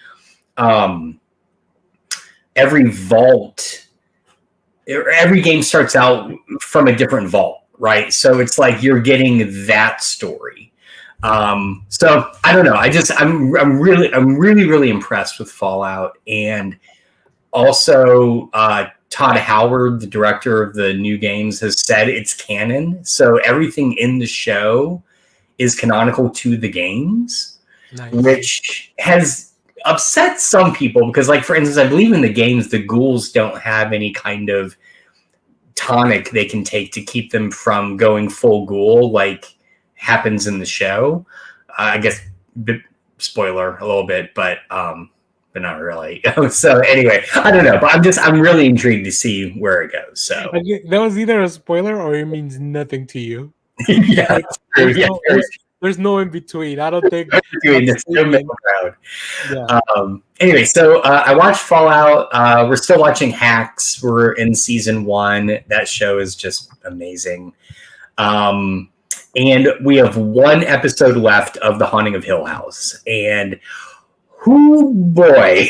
When we wrapped up the penultimate episode, I turned to my wife, who's already watched all this, and I'm like, does the last episode really explain everything? She's like, yes, it does. I'm like, I am shocked, because there is a lot of unknowns at this point. But yeah, it's great. It's really good. It's just all some kid's imagination. That's how it ends. Yeah, that's kind of what I'm worried it's going to be. Is like, we just get to the end and it's St. Elsewhere's ending. So yeah, that's how every show should end.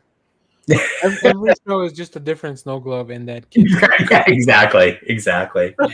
So, but other than that, I'm still making my way through X-Men 97, which I know we'll talk about soon. So cool. Yeah, we're definitely gonna get into that because I also want to talk about what do we think is gonna happen next season. So once Josh is caught up, we'll probably revisit that topic. Is Fallout better than the Super Mario Brothers movie? Not the cartoon, but the old one. The John Leguizamo and yes. Nothing's better than Goombas dancing in an elevator. Yeah, that's what I was thinking. Do they kiss? See, there needs to be more kissing. We don't stay on there long enough to do that. In the director's cut, yeah, it actually gets too graphic, I think.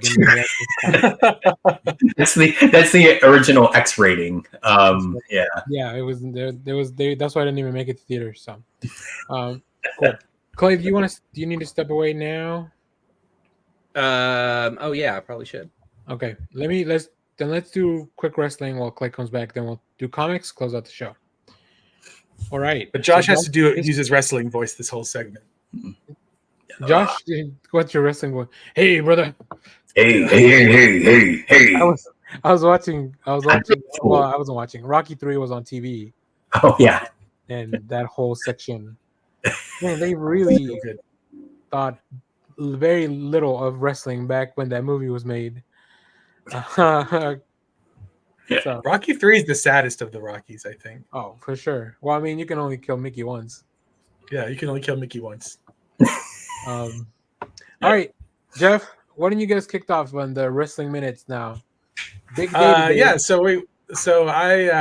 I just there's a giant what do they call them, live PLEs, event, premium live event. premium PLEs, premium live event happening in about an hour, a little less, about 30 minutes, honestly, and in a country that won't be named. But we've got some matches. You want to do some quick predictions? Sure. So we've got a King of the Ring final, Gunther versus Randy Orton. Randy Orton, grizzled veteran for Josh. Thank you. Gunther is I wouldn't say he's an up and comer, but he's been around for a while. But he's definitely on the rise as far as his stardom. Longest reigning intercontinental champion ever. That's right. So. I think Gunther's going to win. I agree.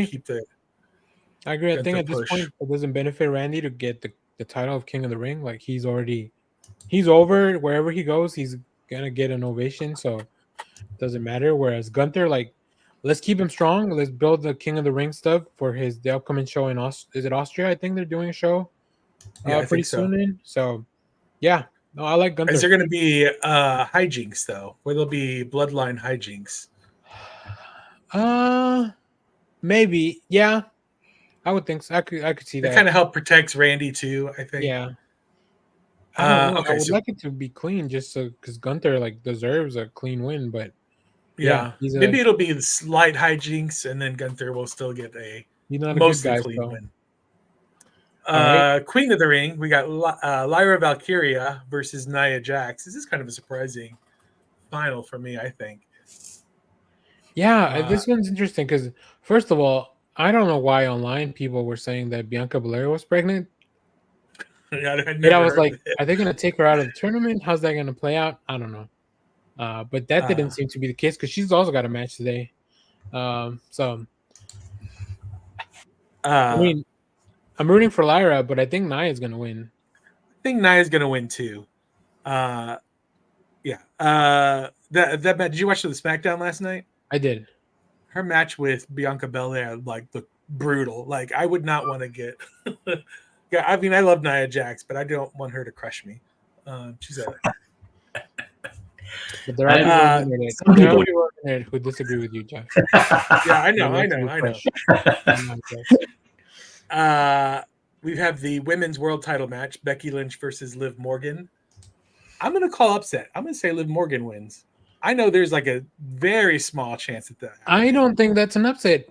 I think that's kind of where the story's been leading us. Like Becky's. You think? Becky's tired. I think she was supposed to take a break after Rhea. Yeah. And I think she couldn't because they wanted to bring a big champion into this PLE. And they built up Liv pretty well. I think Liv is ready to continue her revenge tour. So I agree. I think Liv takes this one. And I love Becky, but she's so much better at chasing the title than actually holding it. Yeah, she is. But I think you're right. I think she's a bit of a transitional champion because the person who had the belt before, the previous champion, got injured, and so couldn't defend the title, so they had to give it to somebody. I was surprised they didn't just put it on Liv right away. I think they wanted to wait to give Rhea some time to recuperate, maybe figure out her timeline. To maybe figure out her timeline, and then so that we can give Liv a month or two as champion before we bring Rhea back for that big. Yeah, that makes sense. We have the Intercontinental Triple Threat match: Sami Zayn, Chad Gable, and Bronson Reed. I honestly don't know. Chad can walk away with this one. Sami doesn't lose in Saudi. You're right. Sami doesn't. There's just no way. They love him so much. I mean, he's great. I love Sami Zayn too. So there's no way he loses over there. He might lose later. I think Chad Gable's eventually going to take it from him, but maybe at the next one. I feel kind of bad for Bronson Reed because he feels like he's just inserted there to protect Sami.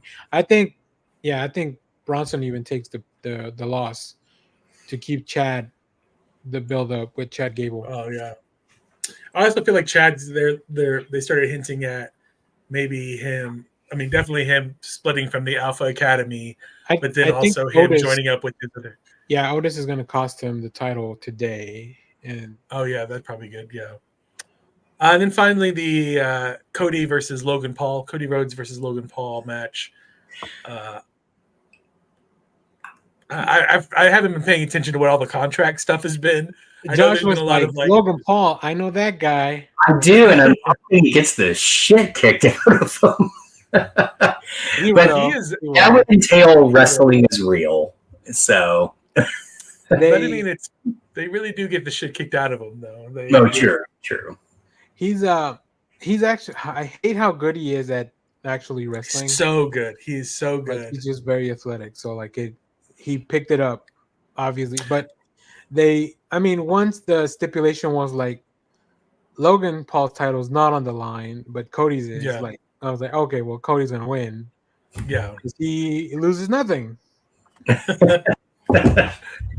So I do. I'm not sure how I feel about the current where they have them just talking in the ring. Like I feel like Triple H and have been giving the wrestlers a lot more leeway to just go into the ring and talk. And sometimes it comes across as like a high school play production when they're up there just talking. And I'm like, this is awkward. They need to stop. yeah, they definitely sometimes there's people that really know how to do it and they do it really well, and there's people that are still not, they're not the best at talking back without sounding like children. Yeah. Like I would think that Cody and Logan would work well together, but when they start talking in the ring, I'm just like, it's too terrible. much. It's too much. Because you can't take it seriously. Cody's a veteran; he's been working on this forever. And then Logan Paul, like as good as he is, he's a newcomer, right? Like so, he has no legs to stand on as far as like saying I'm just as good as you are. So yeah, I will say at least they didn't yell in Dynamite this week. Switchblade was cutting a promo, and somebody in the crowd yelled, "Who wrote this shit?" Oh my god! Sometimes they're just not very good, and that's what happened. Unfortunately, because their crowds are not as big. Like if somebody yells loudly, you can definitely hear it. Whereas in a packed arena of thousands of people, like you're not gonna hear it. So that was I feel bad for the wrestlers there because I was like, oh, like I like Switchblade and the Guns a lot. So. But yeah, anyways, they did throw on the pre-show the tag team champion Bianca Belair and Jade versus Indy and what's her name? Yeah, I don't know, but I mean it's on right now. But I think there's gonna be a quick squash. So, Indy Hartwell makes me miss the Iconics just because of the accent alone. So I like. Anyway. All right, Clay's back. Let's get back to comics. I did want to interrupt if Josh had any comments on wrestling. He already gave us his thoughts on Logan Paul, who is the current United States champion. So I think, and he gave us his wrestling voice. That's right. No, wait, that's Fat Albert. Fuck. All right, let's go to comics. I got a few things real quick to chat about, and then Jeff, I think some of these are also on your list. So if you want to chime in, feel free to do so. I read Blood Hunt #2. Guys, this event, it's fucking insane. I'm really enjoying it. I have a question about this. So, obviously, in all comics, like nothing is permanent. Sure. So this thing is going all out. Like we've gotten some deaths. We've gotten people are turning into vampires. Some people have guts spilling out of them. Big characters, huge characters. So we all know this is going to get rewritten or reset at the end of it. Do you prefer stories like this where you're like, well, since there are no stakes, go crazy? I don't think it's all going to get rewritten right away. I think they've given us some previews of the new Avengers roster, and some of the people that are in this are not there. I think Marvel is kind of figuring out that you should let some characters take a break for a while, kind of like you do with wrestlers, where like let people miss them and then bring them back in a big way, right? Also, that way you don't oversaturate the thing. So, but I agree with you, Jeff. There's a lot here that I'm like, how the fuck are they going to get back from this? Yeah. Um, What I feel like Marvel's done, because Krakoa, the Fall of Krakoa stuff is like people been dying left and right, and you're like, well, they're not. yeah, yeah, but they've had a built-in machine of how to bring them back. Although Yeah. in the first issue, if you go back and check out what they were saying, I there's have them, but I haven't read them. okay. There's a big thing that they kind of already hinted at. So maybe we'll talk about Blood Hunt once it's done. Maybe like once it gets down to it. Josh, you can catch up on the app, on the Marvel app. We'll get you the podcast access. I'm also picking up the death red covers. band, the red band versions of these. So I've read the normal one, and then I'm working on a video to show you. Like I did a video on issue 1, like the differences. So I'll do the same for this. That one did pretty well. Like, sorry, Is it boobs? not in the first one. So never counted out. It says explicit content. They don't say what it is. I'm sure Pepe Explicit LaRosse is we want I'm sure- boobs. I'm sure Pepe LaRosse draws some fine boobs. In the first issue, Squirrel Girl does meth. It has nothing to do with the story. Nothing at all. It's Wow. just I didn't pick that version up. I don't know what you were reading. The darkest timeline. Yeah. Also picked up Grimm number 17. This is all about Eddie. This was actually a beautiful issue. Like it's just in a book that's about death and where no one can die. For now, like just take it. This is kind of really nice standalone issue. I wouldn't be surprised if this was nominated for an Eisner. Like it was that good Wow. of a standalone issue. It's very heartfelt. Going into the backstory of one of the characters. I picked up the last issue of the Rebel Moon tie-in. I haven't read this one though, so I'll have a review for it on the channel. read it in slow motion. Yeah. I also picked up Ghost Spider #1, Spider-Wind the Ghost Spider. Oh, that's a great cover. Beautiful cover. Jenny Frison. I love Jenny Frison. Anytime Yeah. I liked it a lot. Stephanie Phillips, same writer as the Grimm book. When stuck in 616 for some reason. I didn't read her last series, so I don't know why. But, it's due to TVA interference, so that's kind of fun that they're using the TVA to, get this character in here. That's cool. The art wasn't my favorite because there are some moments that are like, when it's really dynamic, it makes sense that the characters look kind of like weird and the dimensions are off a little bit. But sometimes they're just standing still and their dimensions still feel a little off, and I'm like, that's an interesting choice. Yeah. Also finished the Godzilla versus Kong versus the Justice League with I got this cool foil variant. Spoiler cover. Yeah, for sure. That was set up in the last issue, and I was like, oh, that's why they did that. Okay, makes sense. Stop spoiling story beats on the fucking covers. Come on. They spoiled this like 3 months ago when they released the preview of the cover. Yeah, true. Insane. Also finished the last issue of Cobra Commander. It's the last issue? Yeah. This is the final issue of this series. Right. I think the story is going to pick up in the Destro that's coming up soon. Makes sense. So yeah. My favorite thing about this comic, his Cobra Commander is insane, and I love that they keep upping the ante. Yeah. And everybody around him is just like, this guy's nuts, and nobody wants anything to do with him, but they're all terrified of him, and so they're all like, okay, let's just go along with what this guy is. Yeah, and it's the best characterization of Cobra Commander. I know, because in the original animated show, he's kind of a dinkus. He's really not a bad guy. And in this, he's great. Yeah, I'm gonna tweet out Joshua Williamson, but I think Cobra Commander maybe his favorite character. Oh, I can see that. Yeah, just by the way that it's kind of written. Mm-hmm. And then the last thing I read, Nightwing 114. This is the beginning of the new and final arc by Tom Taylor and Bruno Redondo. So sad. Which makes me very excited, but also very sad. Yeah. Jeff, this was also on your list. What did you think of this one? I enjoyed it. I'm very sad about Tom Taylor leaving the book. My first thought was like, he's hiking in the story starts off with him. It's kind of a flashback story. So we start off with Nightwing, obviously at some point in the future, because he's hiking in a mountain, like a snow-capped mountain, bearded. This is what he looks like. And then he has his dog Bitewing with him, who has 3 legs. He's got one amputated. The dog has one amputated leg. And I'm just like, I would not take a dog hiking in the snow-capped mountains with 3 legs. That seems like it might be difficult for the dog.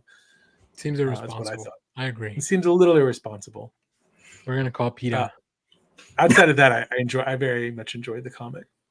Well, I'm glad. Yeah. It's really fun. Good to see the team back together. They were nominated recently for an Eisner for that Nightwing issue. That's all POV from Dick's point of view. Mm-hmm. So very cool.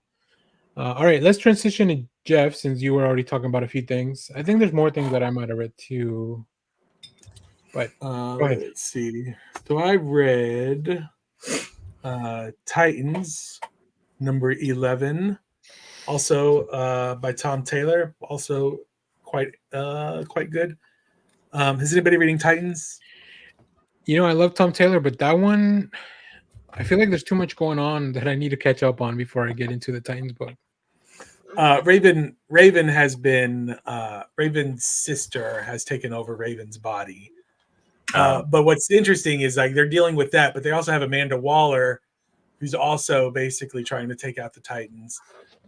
So they're kind of dealing with 2 things. The rest of the Titans teams are dealing with 2 entities they're not even aware of. Like they don't even know who's pulling the strings.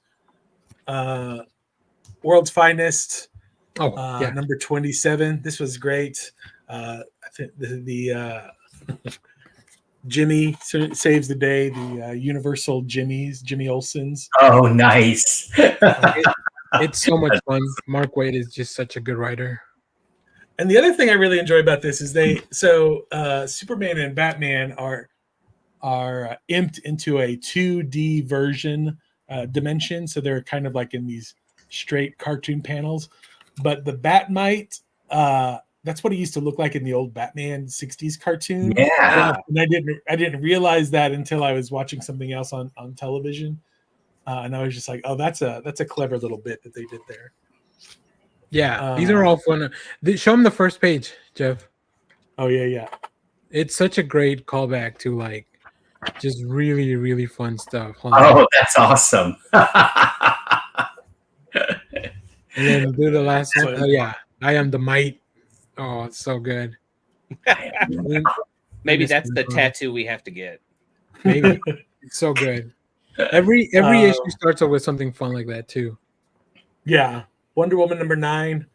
Daniel Sampier's artwork is beautiful in this, but we really want to talk about his corgi butts. Yeah, the backup story for this week is amazing. Corgi butts making me feel things. It's awakening something. It's crazy because the main story is like so serious and very dramatic and like really poignant, and then you get to the back of the book for the backup story. It's like, yep, corgi butts, or oh yeah, this week Trinity's a samurai. Yeah, really, really funny. I love it. It's a great combination. It's a great book. Do you want to just go through all my comics? Yeah, just keep going. We'll go, and then we'll go to the other guys and close out. The new Feral came out this last week. I'm having a little bit of a difficult time, like keeping who is who with the cats, like in my mind, like which characters they are. Like, is this one the crazy young one? Is this one the old one? But it's still really good, and I'm still really concerned for these cats. Let's see. We talked about that. We talked about She-Hulk. Oh. This is climbing up my list. So I feel like every couple of weeks I come in here, talk and rave about Fantastic Four or Birds of Prey, but this Rainbow run on She-Hulk, that's a beautiful cover there. John Byrne, so good. Her relationship, like it's like Ally McBeal, but she does a lot of the lawyering stuff. You're not in the courtroom a lot. Single female lawyer. Single female lawyer, yeah. This one just happens to have superpowers. Who doesn't want to be the Ally McBeal woman? Yeah. And then finally, Void Rivals. Oh With- yeah. With Transformers on Springer. the cover. Holy shit. Like, The 2 full-on Transformer Transformers. covers. yeah. I need to catch up on this book. It's pretty good. It's pretty good stuff. Nice. Let's do Josh since Clay has a haul. We can end with that. Yeah, Josh, so- what else? So the stuff I've picked up that I haven't gotten around to reading yet was also Cobra Commander, Void Rivals, the new Conan, issue 11. Did you pick up that magazine thing that they put out? I'm getting that as well. Okay. This is just a straightforward, like the normal issue. I'm loving this run. It feels like 1970s Conan. It's just really, really good. Yeah. Even down to the art. Like it's great. I finally got around to reading issue 1, so I went ahead and picked up issue 2 of Dudley Dotson. It's fun. I'm enjoying it. It's I'm not a huge fan of the art. It's not bad, but it just, I don't know. It feels like it doesn't fully mesh with the tone of the book. I agree. sometimes. Yeah, I totally agree. Again, it's not bad art. It's I don't know how to describe it. Yeah, I think you're right, Danny. It just doesn't always blend well with the storytelling. Yeah. I am continuing to love Batman the First Night. I need to read this one. Like I said last week, I'm really enjoying what they're doing with taking some of the core anchors of Batman and removing them and really making him question them. So I'm kind of intrigued to see where this goes. Now, stuff I've actually read. Am I the only one reading Shadow of the Green Goblin? Yes. All right. You guys are missing out. It's really good. And I did not realize this was a callback. It's in the I don't want to spoil it's in the letters page, but there was one issue during the flashback event in 97 that featured this proto-goblin, and that's what it's riffing off of, which is kind of interesting. And I'm reading the most important event book right now that nobody else is reading, and I don't know why, which is the original Secret Wars. And I have to tell you, it is fucking terrible. It is. I reread this about 15 years ago. And also walked away thinking, this is so not good. And rereading it again, it's so bad. It just reinforces the fact that this is going to earn me such ire. How in fuck's name did Jim Shooter ever get the editor-in-chief role at Marvel? I don't get it. The man cannot write. He was able to trim the fat. There you go. He was more of a businessman than a storyteller. Just awful. So bad. He's also very tall, very menacing. Very tall. Yeah. To counter that, if you look at some of the greatest stories in Marvel history, he's editor-in-chief on a lot of that. So a lot of things happened under his watch that are still pretty great. Even true. All right. That's Secret Wars just sold a lot of fucking toys. Yeah, but man, he cannot write. We're talking about Jeff. We're talking about Jeff. He cannot write. Oh yeah. No, we weren't. But I gave the guys a heads up I was doing this. I decided this summer, because I'm such a big fan of it, I'm doing the Great League of Extraordinary Gentlemen reread. Because I've read all of it, but it was so sporadic over so many years that I just kind of want to sit down and take it all in and find all what I'm sure just all these connections that are there that just easily go over your head when you're reading them bit by bit over like 20 years, you know? So how many series were there altogether? So of just the straightforward League, there's 4. Okay. But that's not including the Nemo side series. So adding the Nemo stuff in, it's 5. And I'm going to read the Nemo stuff as well because I think it's pretty important. But I I blew through this. I really thought this was going to take me a while. I think in like 3 days, I read both of the first volumes in the omnibus. And I have held on to my copy of Black Dossier, and I'm so glad I did, because that is the hardest one to find. Black Dossier is nearly impossible to get because it was basically, so it's the one after this one. So I'm reading it next, but it was the last one that I think they were contractually obligated to do through DC, but they had already announced they were leaving DC for their own imprint because Moore was just fucking done with them. And so anyway, so I'm excited to reread that one, but man, it's so good. Like I can't stress enough, like rereading it. There's always that fear that like it's not going to hold up the way that you want, and it just fucking solid. It's so great. Kevin O'Neill is an amazing artist. It works perfectly with this book with Alan Moore. It was actually because I'm even more well versed these days in kind of like the weird ephemera of late Victorian writing that I'm getting more references now than I did even back when I first read it, you know, without going to like Jess Nevin's site, which I don't know if you know, he's a librarian, but also a writer and a scholar, and he put out all these like panel by panel, like explanations from every book. So anyway, when Josh is done with that, we're gonna cap it off with a revisit of the film. No, I agree. No, I kind of do want to. I know it's terrible, but I kind of want to rewatch it just to see what a shit show. I apologize to people I took to that movie. How does Tom Sawyer fit into the larger scheme of the universe? He doesn't. Do you want to know the really, really sad thing?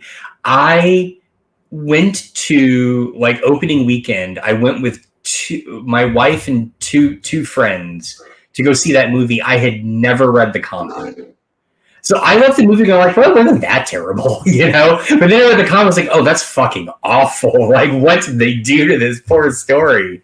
So nice. I love that Sean Connery's in that movie because he passed on Lord of the Rings. And then he saw how big Lord of the Rings was, and he was like, well, this is the same thing. Let's do this movie. Yep. And it ended his career along with the director. So cool. All right. That it, Josh? That's it. All right, Clay, take us home. Country Road. Finished the first volume of the Department of Truth, but also have the next two on deck. So for anyone who hasn't read this is James Tynion IV's image book about a guy that gets pulled into the Department of Truth that's run by Lee Harvey Oswald. Yeah. And the concept is if there is a theory and enough people believe it, it becomes real. Let's call it a conspiracy. A conspiracy theory or what have you.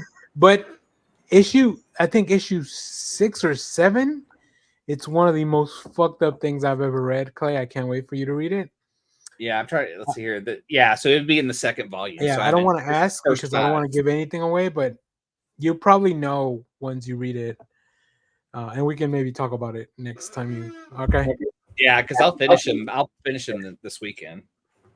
Atari Force. I scored an Atari Force #1 at Half Price Books, and reading it, I was like 12 years old again. This is pure nostalgia berries of just fucking nonsense, but I loved it because this is kind of a Guardians of the Galaxy type crew of people put together, and that this dude's actually left over from the first volume of Atari Force, which was like 5 issues of just some astronaut people.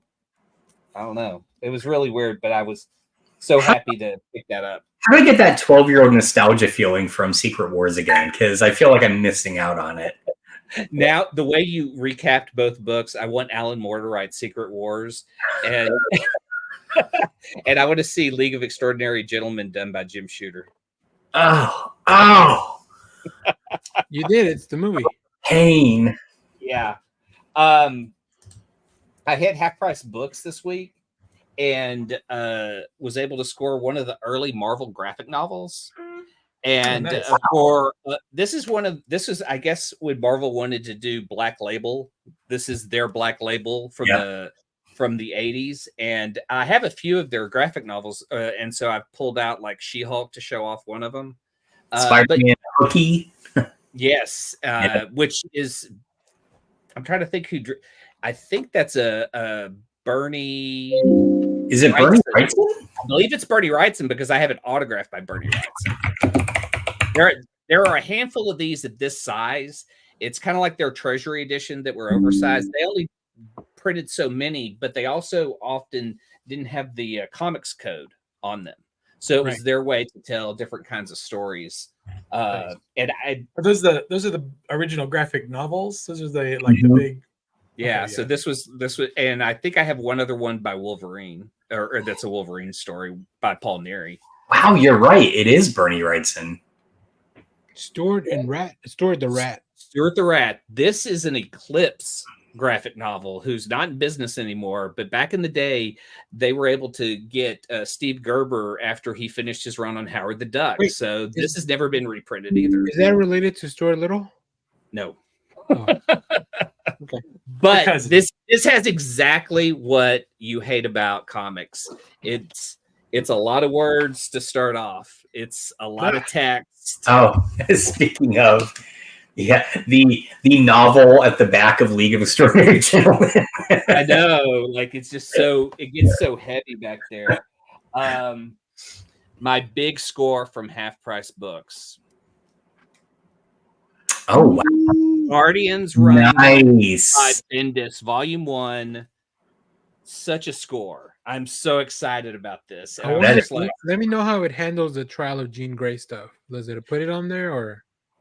Yes, and it includes it because it has like a lot of books that it includes in here. So it's Bendis's run, that X-Men story, all new X-Men 22 through 24. Hey, if you want to read Iron Man and the Guardians, because Iron Man was hot at the time, go read that run. Yeah, he hooks up with Gamora. He'd get a whole new armor. It's when they first bring Angela over. Well. But the biggest score that I got was this movie called Under the Rainbow. This is a movie that's not on Blu-ray anymore. It is a comedy from the 80s with Chevy Chase and Carrie Fisher and Billy Barty. It is the story of the filming of The Wizard of Oz in the hotel that housed all the Munchkins, because there were massive parties and drinking and sex, and so this movie is kind of a comic portrayal of that, but because it portrayed little people in such a light, I don't think it's ever been made into Blu-ray. And in fact, the only way I got this, it's an Warner Archive. These are print on demand, so someone had this printed and then sold it to Half Price Books, and I was able to score it. So did they? So you don't think that's on any streaming service anywhere? It's not on any streaming. I've been looking for it because me and Mark were trying to do it for our podcast, and it's like I think you have to pay for it digitally. But again, like I'd rather own a physical copy because odds are you could lose that one. So, yeah. Did they go into detail as to that one Munchkin that did you see in the background? In the back?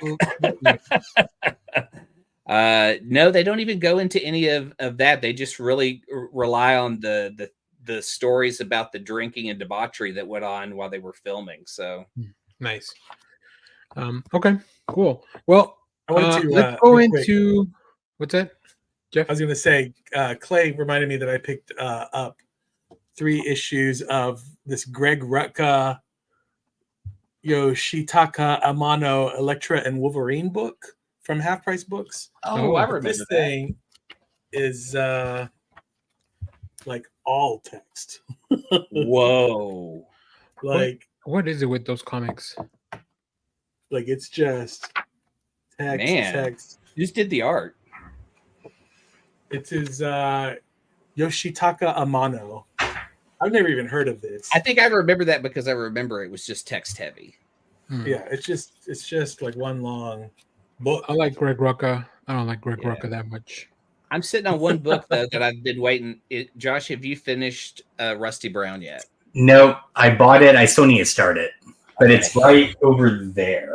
Yeah, like, don't I'm like still that halfway through it, so Oh, I want to talk about it when you're done with it. So okay. I'm gonna finish this up and send it back to the library. I feel like I need to gird myself before reading because I feel like it's going to be very depressing. It's Chris Ware. Yeah, I know exactly. I mean, And it's called Rusty Brown, which is not the most inviting title. but You got an I old mean, Rusty Brown. it's visually in the storytelling. It's something I haven't seen before. That's very cool because of the way he tells these two stories in the exact same time, as in one in larger panel and one in smaller panels. And then as the story kind of comes together, you see what happens. I mean, it's Chris Ware design, so it's like beautiful panels, incredibly constructed artwork. But then, yeah, it's very depressing. I mean, it's Chris Ware, and he writes himself into the book as a teacher. I've seen those bits, yeah, or some of them, yeah. Yeah, and it doesn't do him any favors either. No. So it's a different kind of book, but I definitely want to talk to you when you finish it. So Okay. All right. Cool. I'll get started on it soon. Nice. All right, let's wrap up the show because we've gone a little long now. So let's see. First of all, we'll put out so I think we all use Letterboxd, right? Mhm. So if you want to make your own list, your little list of the picks from earlier, we should keep track of even if do we even like the movies? Like, do we ourselves watch our own picks?